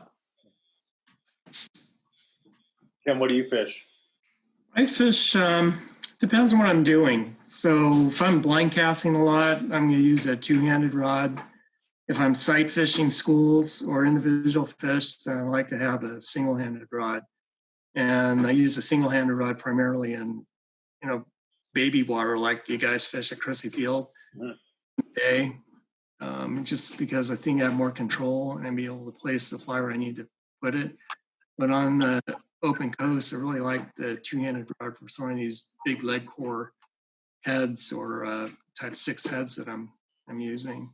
How do you like that the Beulah 910? I was going to ask the same thing. I like it. Nice. It's not a beast as I was expecting. It throws, actually I have a line with Airflow Sniper integrated eye line today, and that it throws it really well. And it like could 12 weight to maybe 11 with that rod, but it feels more like a heavy 9 than it does a 10 to me. That was kind of my impression from just twitching it around in the shop. I was surprised at how supple the tip was on that thing. It's gotta be fun to fish. So I think it throws a range of lines depending on how you like to cast. If you're a power caster with a really quick tempo and like to throw lead core, it could throw 32 feet of lead core easily. And I don't think I'd want to line it up more than that with lead core anyway. Might just overload the rod and cause some problems, but it really launches. The lead core you're using, is it LC13 or LC17? Yes. Okay. The 13. Yeah. I'll show you. Yeah. That's the way to buy it. That's an expensive spool right there. Yeah, I go through a spool every year. Really? Huh. See, that's how you don't break it on fish, Steve. You change it every once in a while. Once it starts to kink or crack, then it's time to get rid of the head. Yeah, I learned my lesson. Yeah, I was throwing a 500. I was throwing a 500 grain billfish shooting head on that 910, and wow. I was digging that. I could cast it a quarter mile and dug it. But the two-handed rods are. I mean, they just throw more grain weight, and so especially when you're throwing bigger flies and want to throw heavier lines and you're working all day, they're definitely the right tool for the job out on the surf. That said, if you're fishing in close for like surf perch and stuff like that, I think you can get away with a single hander all day long pretty easy with that. Yeah, exactly. I love a 9.5 foot 6 weight for perch fishing. Pretty sweet setup. Anybody want to add anything to the debate? All right. So next topic, kind of flies. Nothing. I don't think if you've been surf fishing, the fly game is pretty straightforward. Use a lot of bait fish and shrimpy and crabby kind of style stuff for perch. Your brighter colors and I've been fishing the Adachi clousers a lot in the surf, and I fish a lot of bends. Bends looks better wet out there too. And fishing the surf, but any patterns or anything you guys have noticed in surf fishing that you want to talk about? Well, the flies that I've been using lately with the eye line, I don't think I use them with when I think I don't need to get down or something like this. Mm-hmm. For sparse, and I want to be able to see through it. Has a lot of translucency. It also gives it some length when you add a flash tail to it. Gives an illusion of bigger size and maybe some. And these are easy to cast too. They're light, and the point is you want to present your fly as far as you can, launch it as far as you can. Anything heavy is sort of like a detriment, I think. Yeah. For this application, anyway. Yeah, I agree. I've been fishing a lot more weightless flies in the last couple seasons than just the typical, like clouser styles. But I've had so much success with the clousers, maybe because of the action. It's hard to turn away from them. But I agree, like, either just enough, weight on the dumbbells to turn it over the right way, or, but yeah, like delivering the fly, I think is crucial. But I've been really liking the looks better wets lately too. They're really easy to cast, especially on those heavy, tungsten or lead core heads. They just fly, And with the eye line or with the dry line, you want the fish to make contact with the point first. So if it's a keeled fly with the point up in the air, it's going to hit the bottom of the fly first. It'll hit this surface. So at least that's my way of thinking. Poppers and other topwater flies, you want the fish to make contact with the bottom of the fly when they're going after like that. For a dry line anyway. I don't know. I have a theory just underneath the surface. Theory about the way fish eat too. We notice with fishing jig hooks with the hook riding up, we hook a lot more fish. And I think it's because when a fish bites, you're hitting the roof of his mouth. You're hitting his upper lip. If he turns, you hit him in the corner. A lot of times we hook them back in the pads. I mean, way back in their throat. So that tells you how deep a fish is actually eating a fly. And we used to fish a lot of flies with a whole lot of flash in them, and they would tangle up when a fish would eat them, right? But you feel a short strike. It felt like a short strike, like they're pulling the tail. but that fly would come back with everything just mangled up. Mm-hmm. So I think a lot of these fish we miss, we're calling it a short strike, but those fish are actually eating the fly, sucking it into their throat and spitting it out before you set them. I think we're just missing a lot of those fish. Yeah. So I don't think that, I just like the angle of attack of a jig hook. It just seems to do a little better job for me. Yeah, I think they definitely, what I've noticed on the jig style, on the Clousers, my hookup rate's seems to be a lot better just because they're eating it on the drop. And then when I go to pull tight, it's just pulling that hook right into their mouth. When I'm fishing a lighter fly, I tend to be wanting to put a lot more tension on that fly as I'm fishing it, versus kind of stopping and pausing and losing connection with that fly. Because when they eat it, you want to be right on that strip set. And that's probably one important thing we should interject here is setting the hook. Making sure that you're getting that good strip set versus raising your rod tip, which we're all guilty of occasionally. That's what I was gonna say. Don't feel too bad about yourself if you trout set on striper, because when any of us get in a drought, I'm sure we have that moment where we're just like, damn it. It happens. So this next slide just shows some of the food floating around out there. You've got your various bait fish, and there's plenty more bait fish than what's up there. There's herring and anchovies and grunion and mackerel and worms and all sorts of things. And I think striper literally eat them all. Dungeness crab and I think they eat everything out there. What are your guys' feelings on predominant food source for the striped bass fish? I think it's anything they can get their lips around. Stripers eat everything. I've caught them with bullheads in them. I've caught them with Dungeness crabs in them, along with sand crabs and everything else. But I mean, they'll eat anything. Tell them what you found in their stomachs down in Carmel, Kenny. Yeah, no more sex stories. Yeah, in the lagoons, a lot of scuds. Really? A lot of scuds. But you fish a scud and you won't get bit. Yeah. Throw a bait fish or something like that, you'll do well. So that's what boils down to. They probably feed on them because they're so numerous and readily available. But if a bait fish comes along, they'll get eaten. Yeah, I was going to say, if there's a lot of bait fish in the surf, I mean, that's where their focus is, but they know the sand crabs are there. So, I mean, that's a pretty easy food source for them. Yeah. And there was just a question from somebody saying, hey, I usually rig up perch flies because I catch the most perch, and then I put on a big striper fly and I don't hook anything. I think that's, I've caught plenty of, he doesn't like what I'm saying.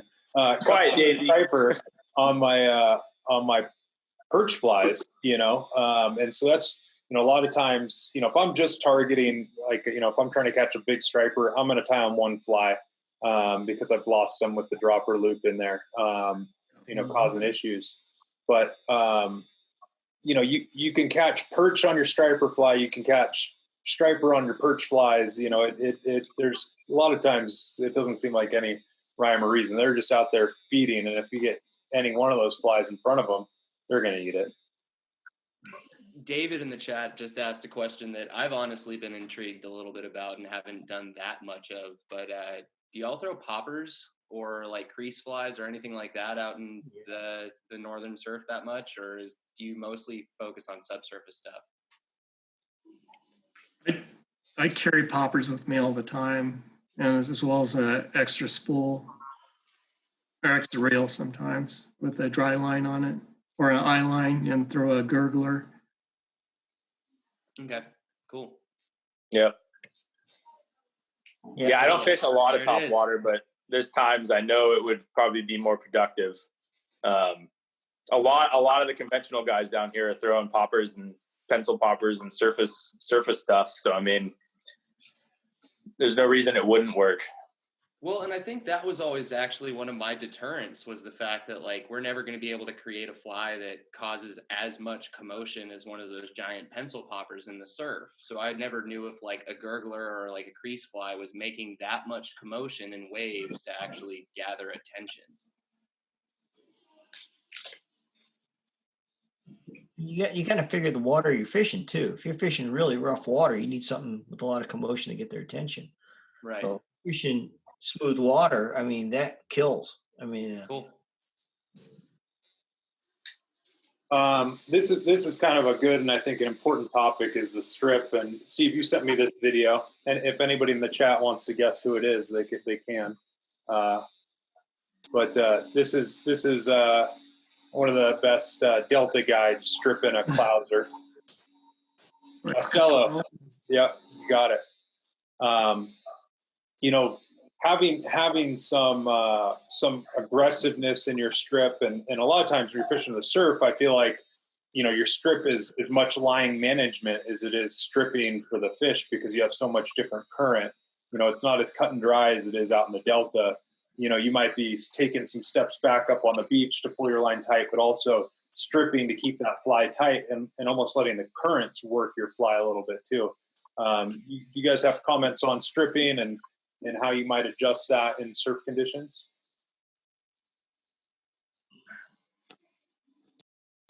I mean, my big concern, I think, in the surf is being in contact with your fly. So I tell a lot of people that are starting out, and also just myself, is if you can work that fly out in the surf, work it and slow it down. But most of the time, if you stop or wait too long, you're just playing catch up with picking up slack, and you're not going to feel a bite, nor are you going to set a hook.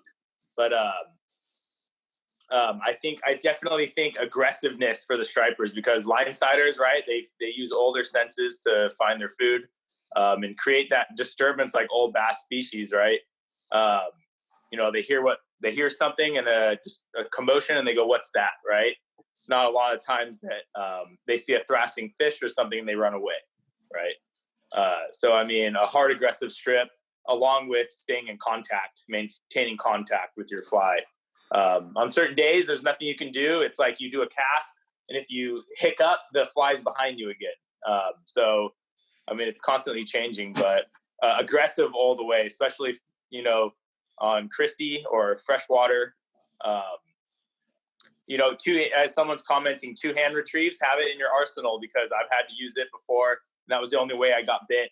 Because I just, as soon as the fly, almost had to start retrieving as the fly was landing still, just to keep in contact and maintain, you know, that tight connection.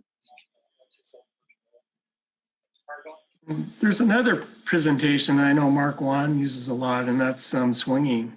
yeah. You can just, you know, back yourself up onto a point bar and cast across a rip. So your cast is just behind and parallel to incoming wave train, and just let the fly swing. And it has enough movement for fish to see, and they're right behind that crest. And that's where you get bit, not only for stripers, but perch as well. Perch, yeah, absolutely. Yeah, it's really effective for perch. Yeah, you parallel the makes a difference, but it's really Just have fun to be too. careful. Yeah, there's a lot of moving parts though when you're fishing in the surf. You got current, you've got a rip. Sometimes you've got the draw from the beach. I was fishing a beach in Marin County last year when every fish I caught on that beach was after the biggest wave came up, and it was on the draw, and I wasn't even retrieving. I just hold the fly in as the beach was draining, and that fish would get bit. So there's a lot of moving parts. You just can't figure one strip's going to work for everything. Sometimes it's aggressive, sometimes it's just keeping tight, and other times it's like Kenny was talking. You swing that fly through a rip, and they'll eat it when it's swinging through there. They see something going past them, and they'll eat it. Mm-hmm. So it's not always a strip. It can be just holding that fly still and letting it drag through the water. Yeah, exactly. That's how we fish the poppers. Yeah. Yeah, I want to talk a little bit, just kind of, you know, we've thrown around a lot of, you know, rips, buckets, you know, things like that. We've talked a lot about that. And I would say that's probably the biggest challenge as, you know, as a, you know, freshwater trout angler, steelheader, whatever, coming out to the ocean. You know, reading the water is different, but it's still really kind of the same. And almost once you start to see some of these things, it becomes a lot more clear. And so let's talk about two things. So in this photo on the left, I don't know, can everybody see my cursor? Can you guys see that? Yeah. On the screen? Okay. So, here you see this is a big rip coming out, and this is, there's a channel here and all the currents coming back out there. There's another one up the beach here. And then, on the other side here, you can kind of see that there's some buckets, and usually it's darker water, and you can see that the waves aren't starting to break until later. In this image, you see these waves starting to break out there. This is a shallow part of the beach. It's causing big, long roller waves, whereas, the beach is a little bit deeper over here where the waves aren't starting to break as much. And it helps make, it helps, and the phenomenon that I've noticed on the beach is when you're looking, down the beach and you're looking 150 yards down the beach, you can see everything plain as day. And then you get right up on top of it and it's maybe not quite as obvious. And so when I'm looking down the beach and I can see the rip, and maybe it's not a big rip, it's just a little tiny rip, I'm going to start to say, okay, I'm going to try and find a place on the beach that I can, use as a landmark. So when I get there and I'm right on top of it and it's not so obvious, I can start to get at it. Do you guys experience that at all, or is it you just can see everything because you've been doing it forever? No, I definitely read the whitewater a lot, when it creates that blanket, and it's definitely different with perch or stripers, depending what you're targeting. But I know a lot of surfers that make great surf fishermen just because they understand the waves and how the structure works. And then, I have a lot of clients that bring up, what are you looking for? What do you use to your advantage? Anything on the surf, whether it's birds or surfers, watch a surfer walk out and watch him step into a hole, or hit that shelf and go down and then hop on his board. You kind of just have to be observant, but also you'll look at some water out there and just feel it, right? Like I know all you guys can agree. Sometimes you see some water in front of you and you just kind of can almost call your shot, knowing that, especially if there's fish around, you can kind of figure it out. But yeah, that change between troughs and deep holes and rips, any changing water, is usually what I'm aiming at. That's the big word that I use a lot, is just, to put it simply, change. Whether you're out like fishing for steelhead, nymphing for fish, or doing anything like that, you're always looking for something different. And the surf is no different than that. I mean, you're walking a lot of beach and you're looking for things that stick out like a sore thumb, that look out of the ordinary. If you see birds crashing, probably a good indication that there's fish there. If you see like deeper water in this section that's surrounded by white water, probably a good indication that there's going to be fish there. They're very aggressive fish, but I got to think in the back of my head that fish are lazy and they're going to sit on the conveyor belt of food. So they're going to be held on the outside of that fast water, sitting in the calmer stuff, waiting to ambush the prey as it comes by. Yeah. And so there's some questions coming through, but where do we fish? And I always, a rip is kind of, that's my top choice. If I can pick anything, I'd love to fish a rip, because it's the easiest to spot. It funnels food to fish. There's good current. They're typically easy to fish. They can be dangerous, so you have to be cognizant of that. But a good rip is kind of my first choice when striper fishing. But like they've all said, you really have to keep your eyes open. I mean, I've seen fish boil. Diesel has kicked up fish in the whitewash. He's kicked up stripers, in 10 inches of water, because those fish are coming in close and eating sand crabs. And that might be because there's not much bait around, there's striper around, so they're finding something to eat. But in these photos, I'm going to focus on anywhere I'm seeing, that funnel of white water going back out, anywhere where I'm seeing the waves not forming until closer in those holes and buckets, where the waves crash, that forms a trench. Where the waves crashed at low tide, that forms a trench. And so you're kind of playing with all of that. And I don't know that there's necessarily a right or wrong answer to it, but, I think also touching on that, covering the water, because there's been times where I see a big rip and I'm like, I'm going straight into the middle of that thing and casting my ass off, and I'll cast and nothing. And then I start covering water and kind of working the edges, and then I'll hit a fish on the edge. So I think, concentrating on them is good, but also working that water, 10 feet to your right might be the way you get bit, I keep seeing a question in the chat about what part of the tide is best to fish. We'll cover tides. We got tides later. Oh, for sure. Cool. Ken, Steve? Well, I look at a beach with stripers on it. They're going to be the deepest hole they can find usually. And the one closest to the beach there you can fish is the one you're going to want to fish more than anything else. Like Evan's talking about, you work the edges. You don't work the hard part of it. You work the soft corners. Probably generally do a little better. But it depends on the rip. I mean, it could be one of those rips that's real gentle and pulls off the beach, and your line just naturally swings into it, and you just pull back through it. There's a lot of variety there. Every beach is different too. Monterey beaches don't fish anything like Pacifica beaches. I mean, you go south of the pier there, and you can get pounded in some of that surf. And there's, you can hardly fish it with a fly rod. You need a conventional rod to do it. But generally deeper water, I think, more than anything else. That's one thing I look for more than anything else. Because I think stripers they're kind of shy. I mean, I've seen them if you go up to Stinson Beach on a really nice day, and you look out to those some of those rips and trenches that pull off the beach there, you'll see fish in it. Yeah. And they'll be cruising on the edges of it. They won't be down the middle of it. You'll see them on the edges, on the shallow part of it, not necessarily in the gut of it.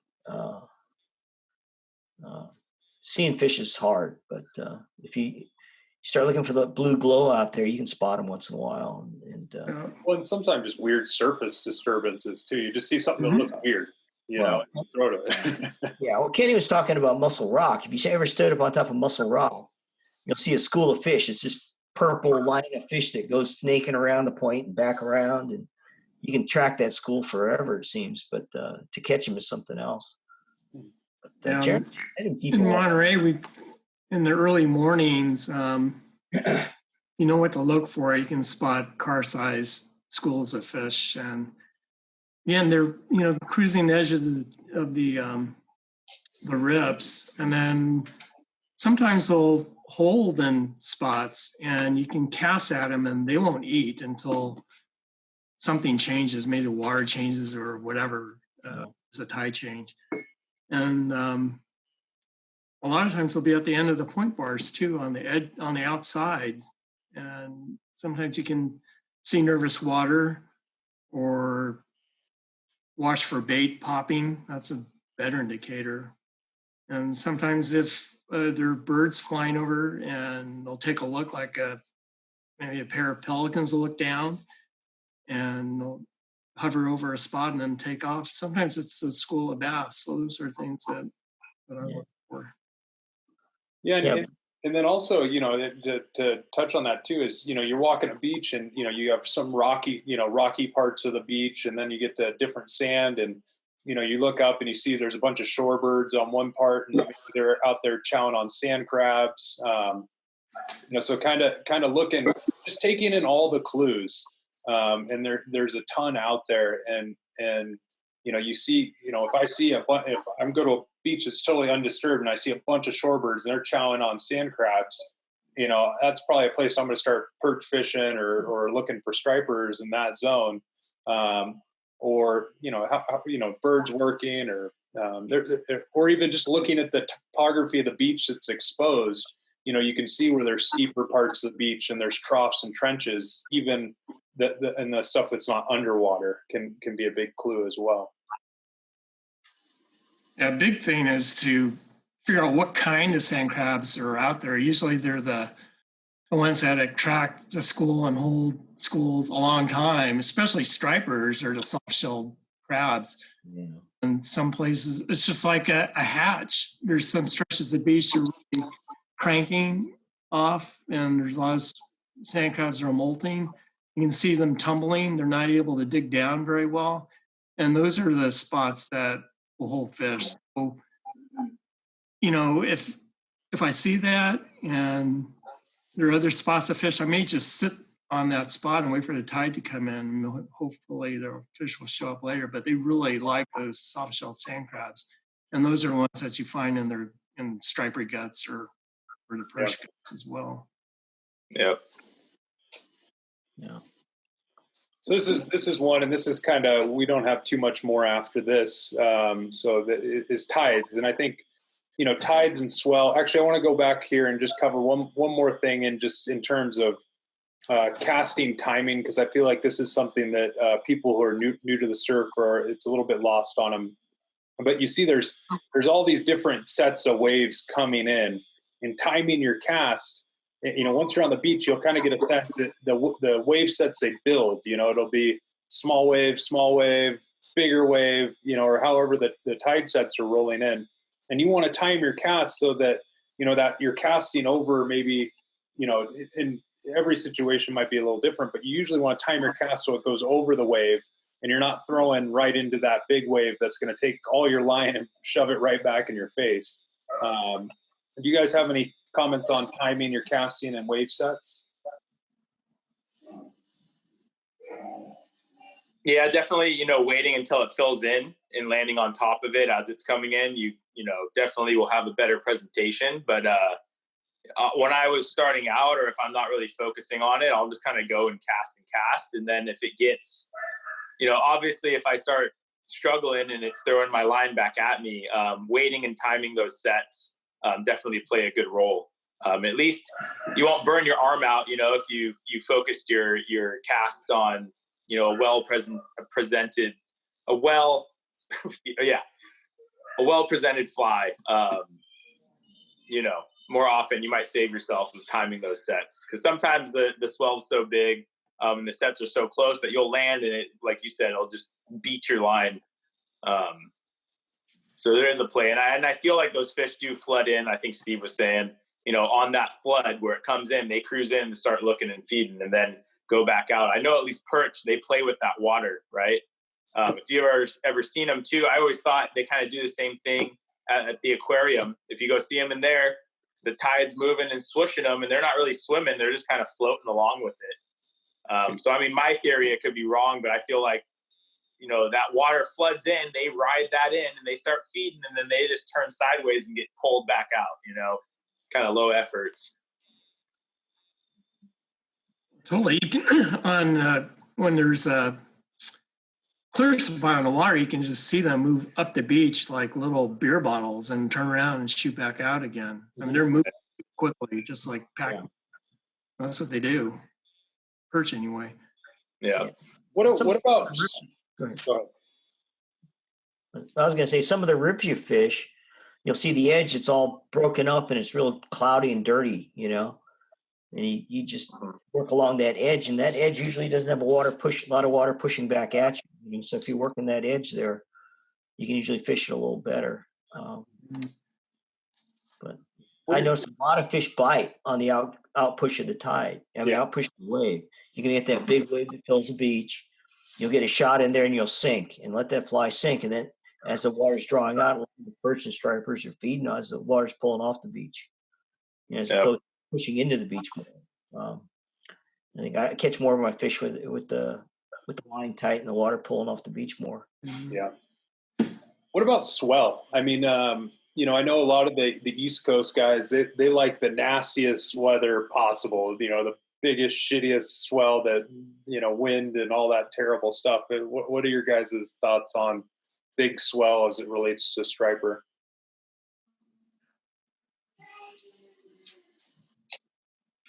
I don't like fishing in the wind, but big swell because of wind. Yeah, we've all caught fish in the wind for sure. But swells, I mean, it's got to be manageable, at least for me. And then it's all totally different if it's personal day or if I'm taking someone out there, right? It's got to be enjoyable, and you got to feel confident, at least in being able to present the fly. But I don't necessarily, you know, much more than 5 or 6 feet, you know, at least depends on the beach. But some of those steeper beaches in Monterey, at least, can be pretty nasty if the swell's too big. But I do think a good swell gets the fish active. along with the changing tides as well. There's a lot of variables. It's hard to say at least, one thing works better, but maybe one of you guys has something to add. On the big swell days, I actually target those steeper beaches at the bottom of the tide when the water's low. And the energy of that swell just gets beat up by those outer sandbars and leaves sandbar or inner water fishable. A lot of times you could fish a rip and find it and do really well. That's a good point. And, it's just the opposite on those flat beaches. You're just asking for it. I mean, 2 years ago, I ended up getting knocked down twice in 3 days because we were just fishing Del Monte Beach and it was a big swell that day, or that week. But it's usually those big swell days is when we get the bigger perch, and we were getting big perch. But if you weren't paying attention or just look down at your feet, a wave would just smack you. And I ended up getting drilled at least twice that week. Yeah, you do the sand crab tumble. Yeah. And then hopefully the wave beaches you like a whale on the shore behind you. Yeah. But I've been clotheslined a few times at the beat for sure. Not fun. But yeah, like you were saying, the tidal depending for sure. Let's jump down here into tides. So, the moons, this is a tide chart. Every day, most every day has two highs and two lows. There are some exceptions to that, some in-betweeners that get 3 and sometimes get more. But most every day you got high tide in the afternoon, low tide, or, you got a high tide and a low tide, and you have another high tide, another low tide. And then the next day that all shifts forward an hour. And so kind of if you keep track or fishing a lot, you can kind of have the tide chart in your brain and know what things are going to be doing because it's kind of shifting forward an hour every day. And the moon has a lot of effect on the tide. So, your new moons and your full moons tend to have a lot more tidal influence than kind of mid-moon cycles. And that, the tide can play a huge role in how much water's moving, how far the fish are going to move. And so I kind of want to talk about each part of the tide and how that might influence our fishing decisions. And then we'll let everybody jump off here. This is kind of the final deal. The drop of the tide, obviously it creates current. It can condense fish. It can drain, fertile marshes and swampy areas. It can also muddy the water and it can push fish around. How are you guys thinking about that high to low drop? Really depends on where you're fishing. Yeah, no, absolutely. Yeah, and the amount of moving water too. Yeah, if you're inside the bay, a lot of times the places you're fishing don't have any water on it when it's bottom of the tide. So you're fishing top to the midpoint of the tide. But when it comes to the open ocean, it's a different deal. Like Kenny was saying, it depends on the swell. I catch a lot more fish on incoming tides, but if the swell's bad, I'll fish an outgoing tide and fish it near the bottom, like he was saying, because it's a lot safer and you do catch a lot of fish on the drain. So there's a lot of variables there too. But inside the bay, I like an outgoing tide inside the bay because, like you're saying, it drains a lot of stuff off the flats. Yeah. There's some marshes that I fish near that, you like that outgoing tide because everything's getting sucked out of there. Well, yeah, and on the high tide too, I feel like the fish really spread out in the bay, and then once that tide starts to drop, they'll condense down into into their little happy places where all that current is coming. Yeah, they want their spots where they get chokes and they can chase fish real easily.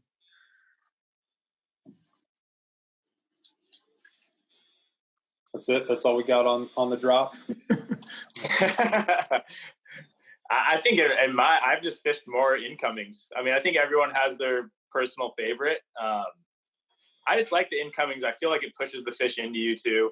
Again, it depends on your beach and where you are and the swell. There's a lot of variables, but I've always done pretty well at an incoming and, at least on the exposed coast and maybe right before it's, 3/4 of the way into the incoming. Usually I do pretty good when things are starting to fill in. There's been times where I've had challenges on outgoings where it just draws those fish back, because sometimes there's 2 shelves and 2 troughs, and it's pulled all the fish back to the one I can't reach. Sometimes it just draws that beach out real long to where, it floods in and then it just empties. And it's almost like you could, again, depends on your beach, but you can almost barely get a cast in the water because it just drains for such a long period of time. Yeah. And I think the hardest thing, we get the question all the time, what tide should I fish? And, it's so variable. It depends on the location, depends on so many different factors. And, when I'm looking at the tides, I'm saying, I want to go fish this location based on the tides that are happening, or, because I've had good experience on those tides in the past. And so you kind of almost have to build up your own, your own confidence in a specific tide in a specific location. Stuart says he likes sunrise. I love sunrise too. That's my favorite time to fish, is early in the morning, because the winds usually knock down.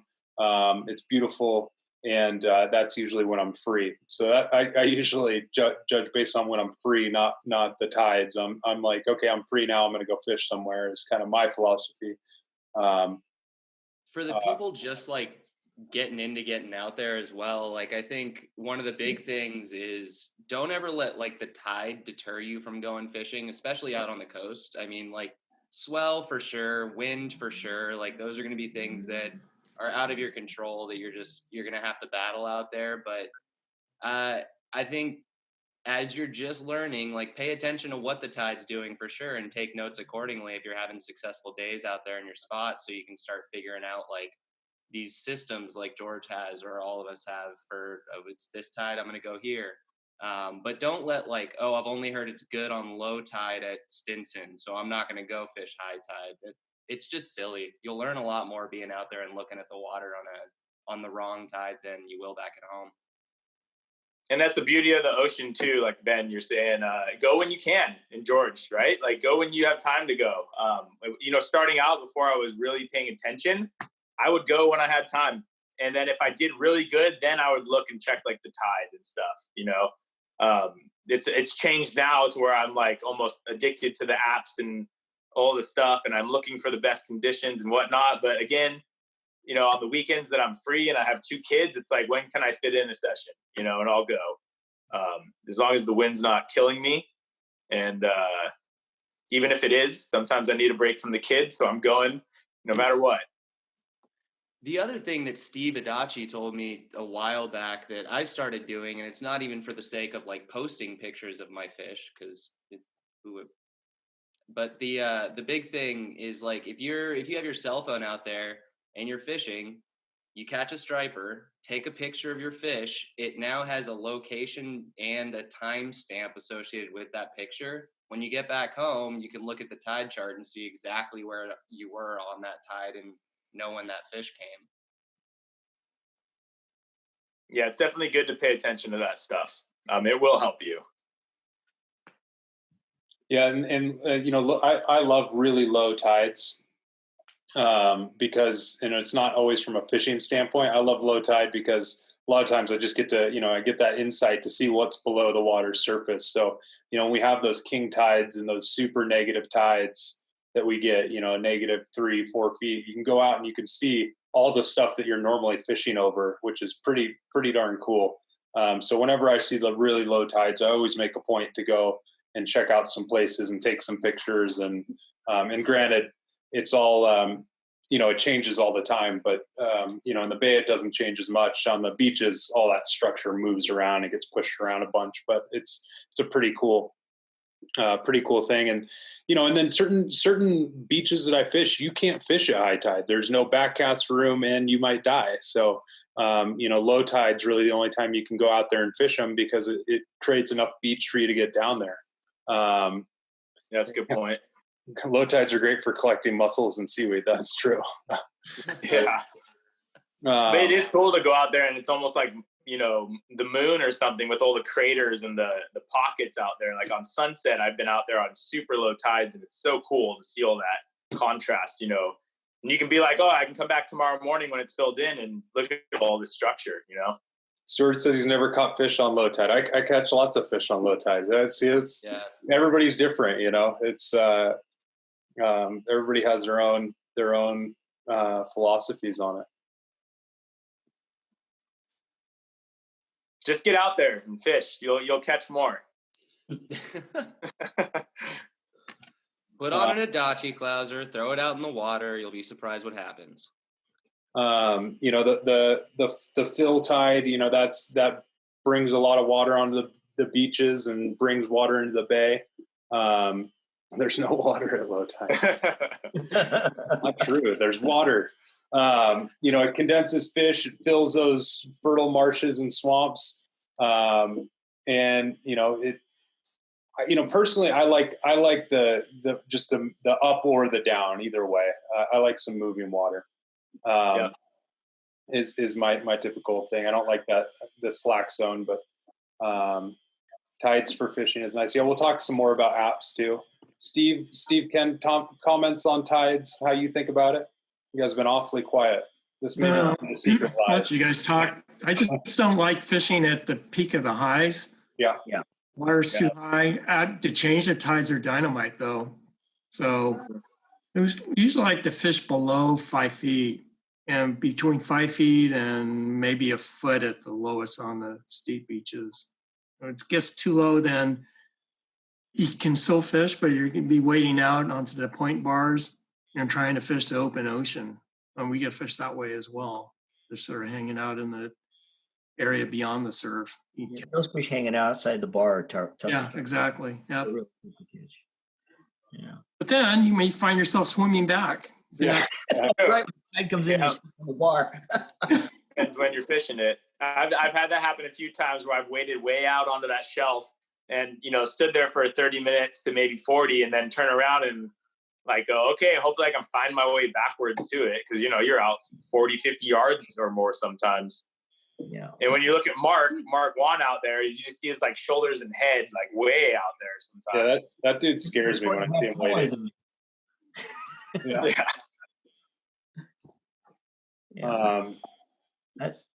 The wind. Well, go ahead, Steve. I was going to say, as far as tides go, over the years we noticed big fish, you know, good sized fish. They travel, and if you can find their route, if you can find where they're going, if you can find that time of the tide and that certain spot where they're going by, you're going to have like a 10-minute window to catch that fish. Bobby Barrett talks about on the Delta. He says there's 20 minutes during the day you're going to catch that big fish. He won't tell you what that 20 minutes is, but there's a 20-minute period where you're going to get that fish. So the date stamps and the times on the phone are good. The time of the year when you're there on a particular tide and a particular day is when that big fish is going to go by, you know, or a school of big fish will. And if you track that, you really got to track those fish though. It's very fine line as far as tides go, as far as fish movements. Once you get something figured out, stay with it until it dies, you know. Yeah, that's when the fish move in the bay, we're usually, you know, we're on, you know, the fish are there and they're there for a couple days following that same path on the same tide, and you get into them and then they go somewhere else, and then you got to go find them again. That's right. You start all over again. Yeah. Wind is problematic for obvious reasons. It can make fly fishing challenging, and especially some of the beaches in, you know, if you're a right-handed caster, they can be great. And if you're a left-handed caster, they can be terrible. So kind of thinking about who you are as an angler and kind of finding the beach that makes sense for you, given the winds. You know, if I start seeing the winds blowing, you know, 15, 20 miles an hour, I'm starting to think twice about whether I'm going to go out or do some yard work or get some work done. Is usually, I'd say 17 is where I'm seriously just probably not going to go out. Yeah, probably a smart call. I wonder how heavy wind Trevor fishes in. I wonder how he can pull that off. Oh. Trevor's Steve's grandson, who I think just took him away. Popped in. Yep. Yep, take Trevor away.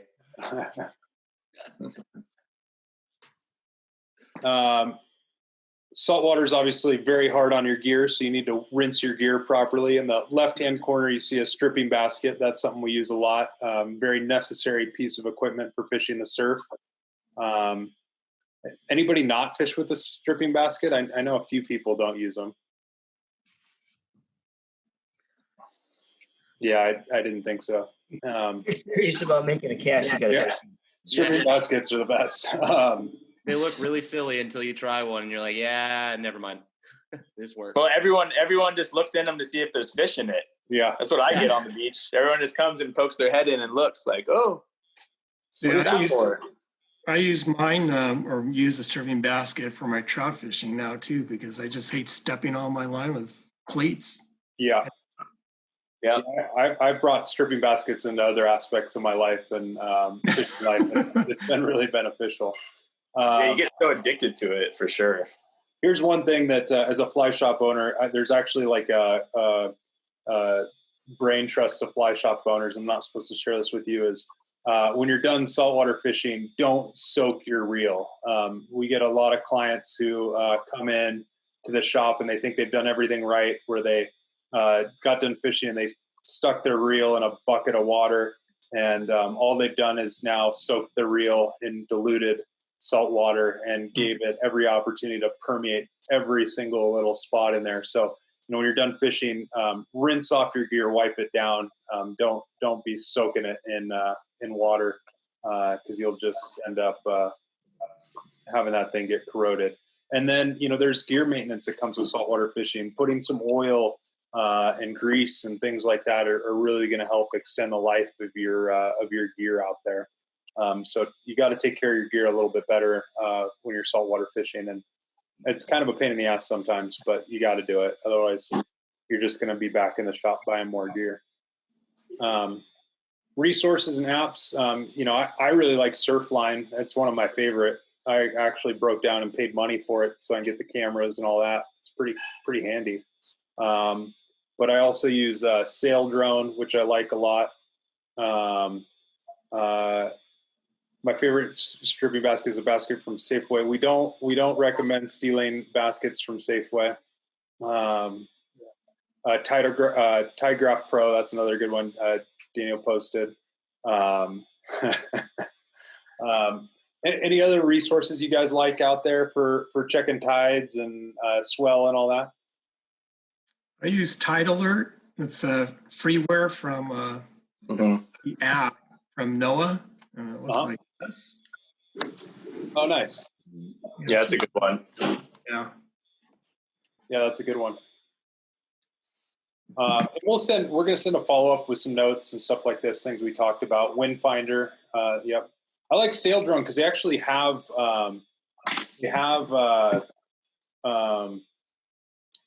buoys out off the coast that collect wind data and swell and things like that, and it's a pretty solid feed. I like it a lot.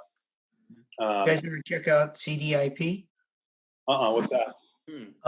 It's La Jolla. They do a coastal. Do you have a swell forecast up and down the coast? Oh, cool. We got one it's called CDIP. They'll give a wave height relative to the coast, and they'll have a forecast as well as a nowcast. Nice. Yeah, there's also Sencos, CENCOS, and it's I forgot who runs it, but it collects all kinds of data. You can look at wind charts, and if you were to put something in the water, where it'll end up, where the currents are flowing. Oh, wow. That's helpful. Cool. Yeah. That's cool.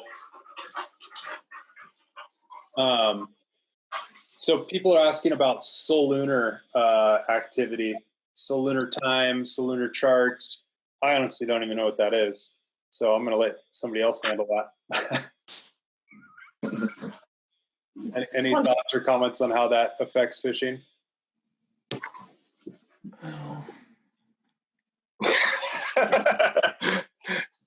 Everyone's iffy on the comments. All right, we'll let that one go.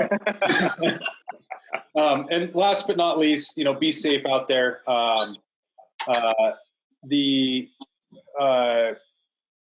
than one person has died fishing the surf, and we'd hate to see that happen to anybody we know, don't know. It's always a bad news situation. So, be really safe out there. Don't turn your back on the ocean, and don't underestimate what it can do to you. So, pay close attention. If you are wearing waders, it's a great idea to wear 2 wading belts, and also wear a wading jacket over the top of your waders. Can help save you a lot of trouble out there. Flotation devices are a great idea too for those who need it. Wetsuit, yeah, Roy just chimed in with wetsuit.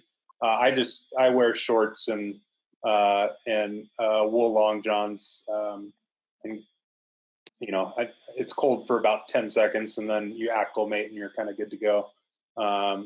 And what else? Anything else you guys would like to add? So you like the chafing? No, I don't chafe. No, that's the wool long. The wool long johns, man. I don't know. Yeah, the wool long johns help a lot, and a little silicone lube here and there.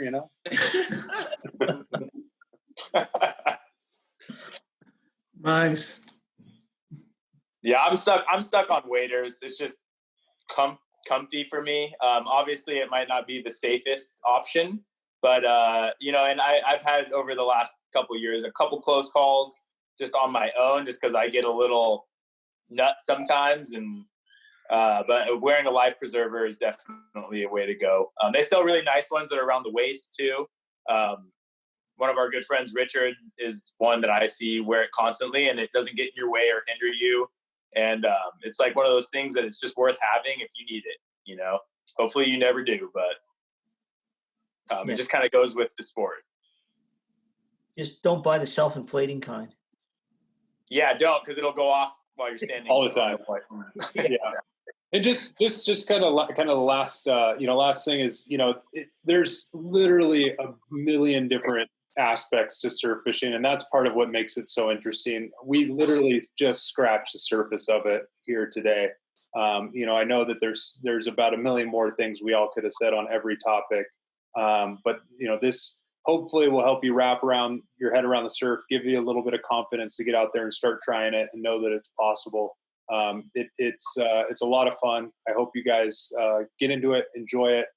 Sorry we didn't get to everybody's questions, but like I said, this could go on for 3 days, and people want to eat and spend time with their families. So thank you, Steve, Evan, Ken, Ben, for joining in on this. Really appreciate it. And thank you for all of you for joining, asking great questions. And we hope to see you on the beach and in the shop one day soon. Yeah, I think that's all we got.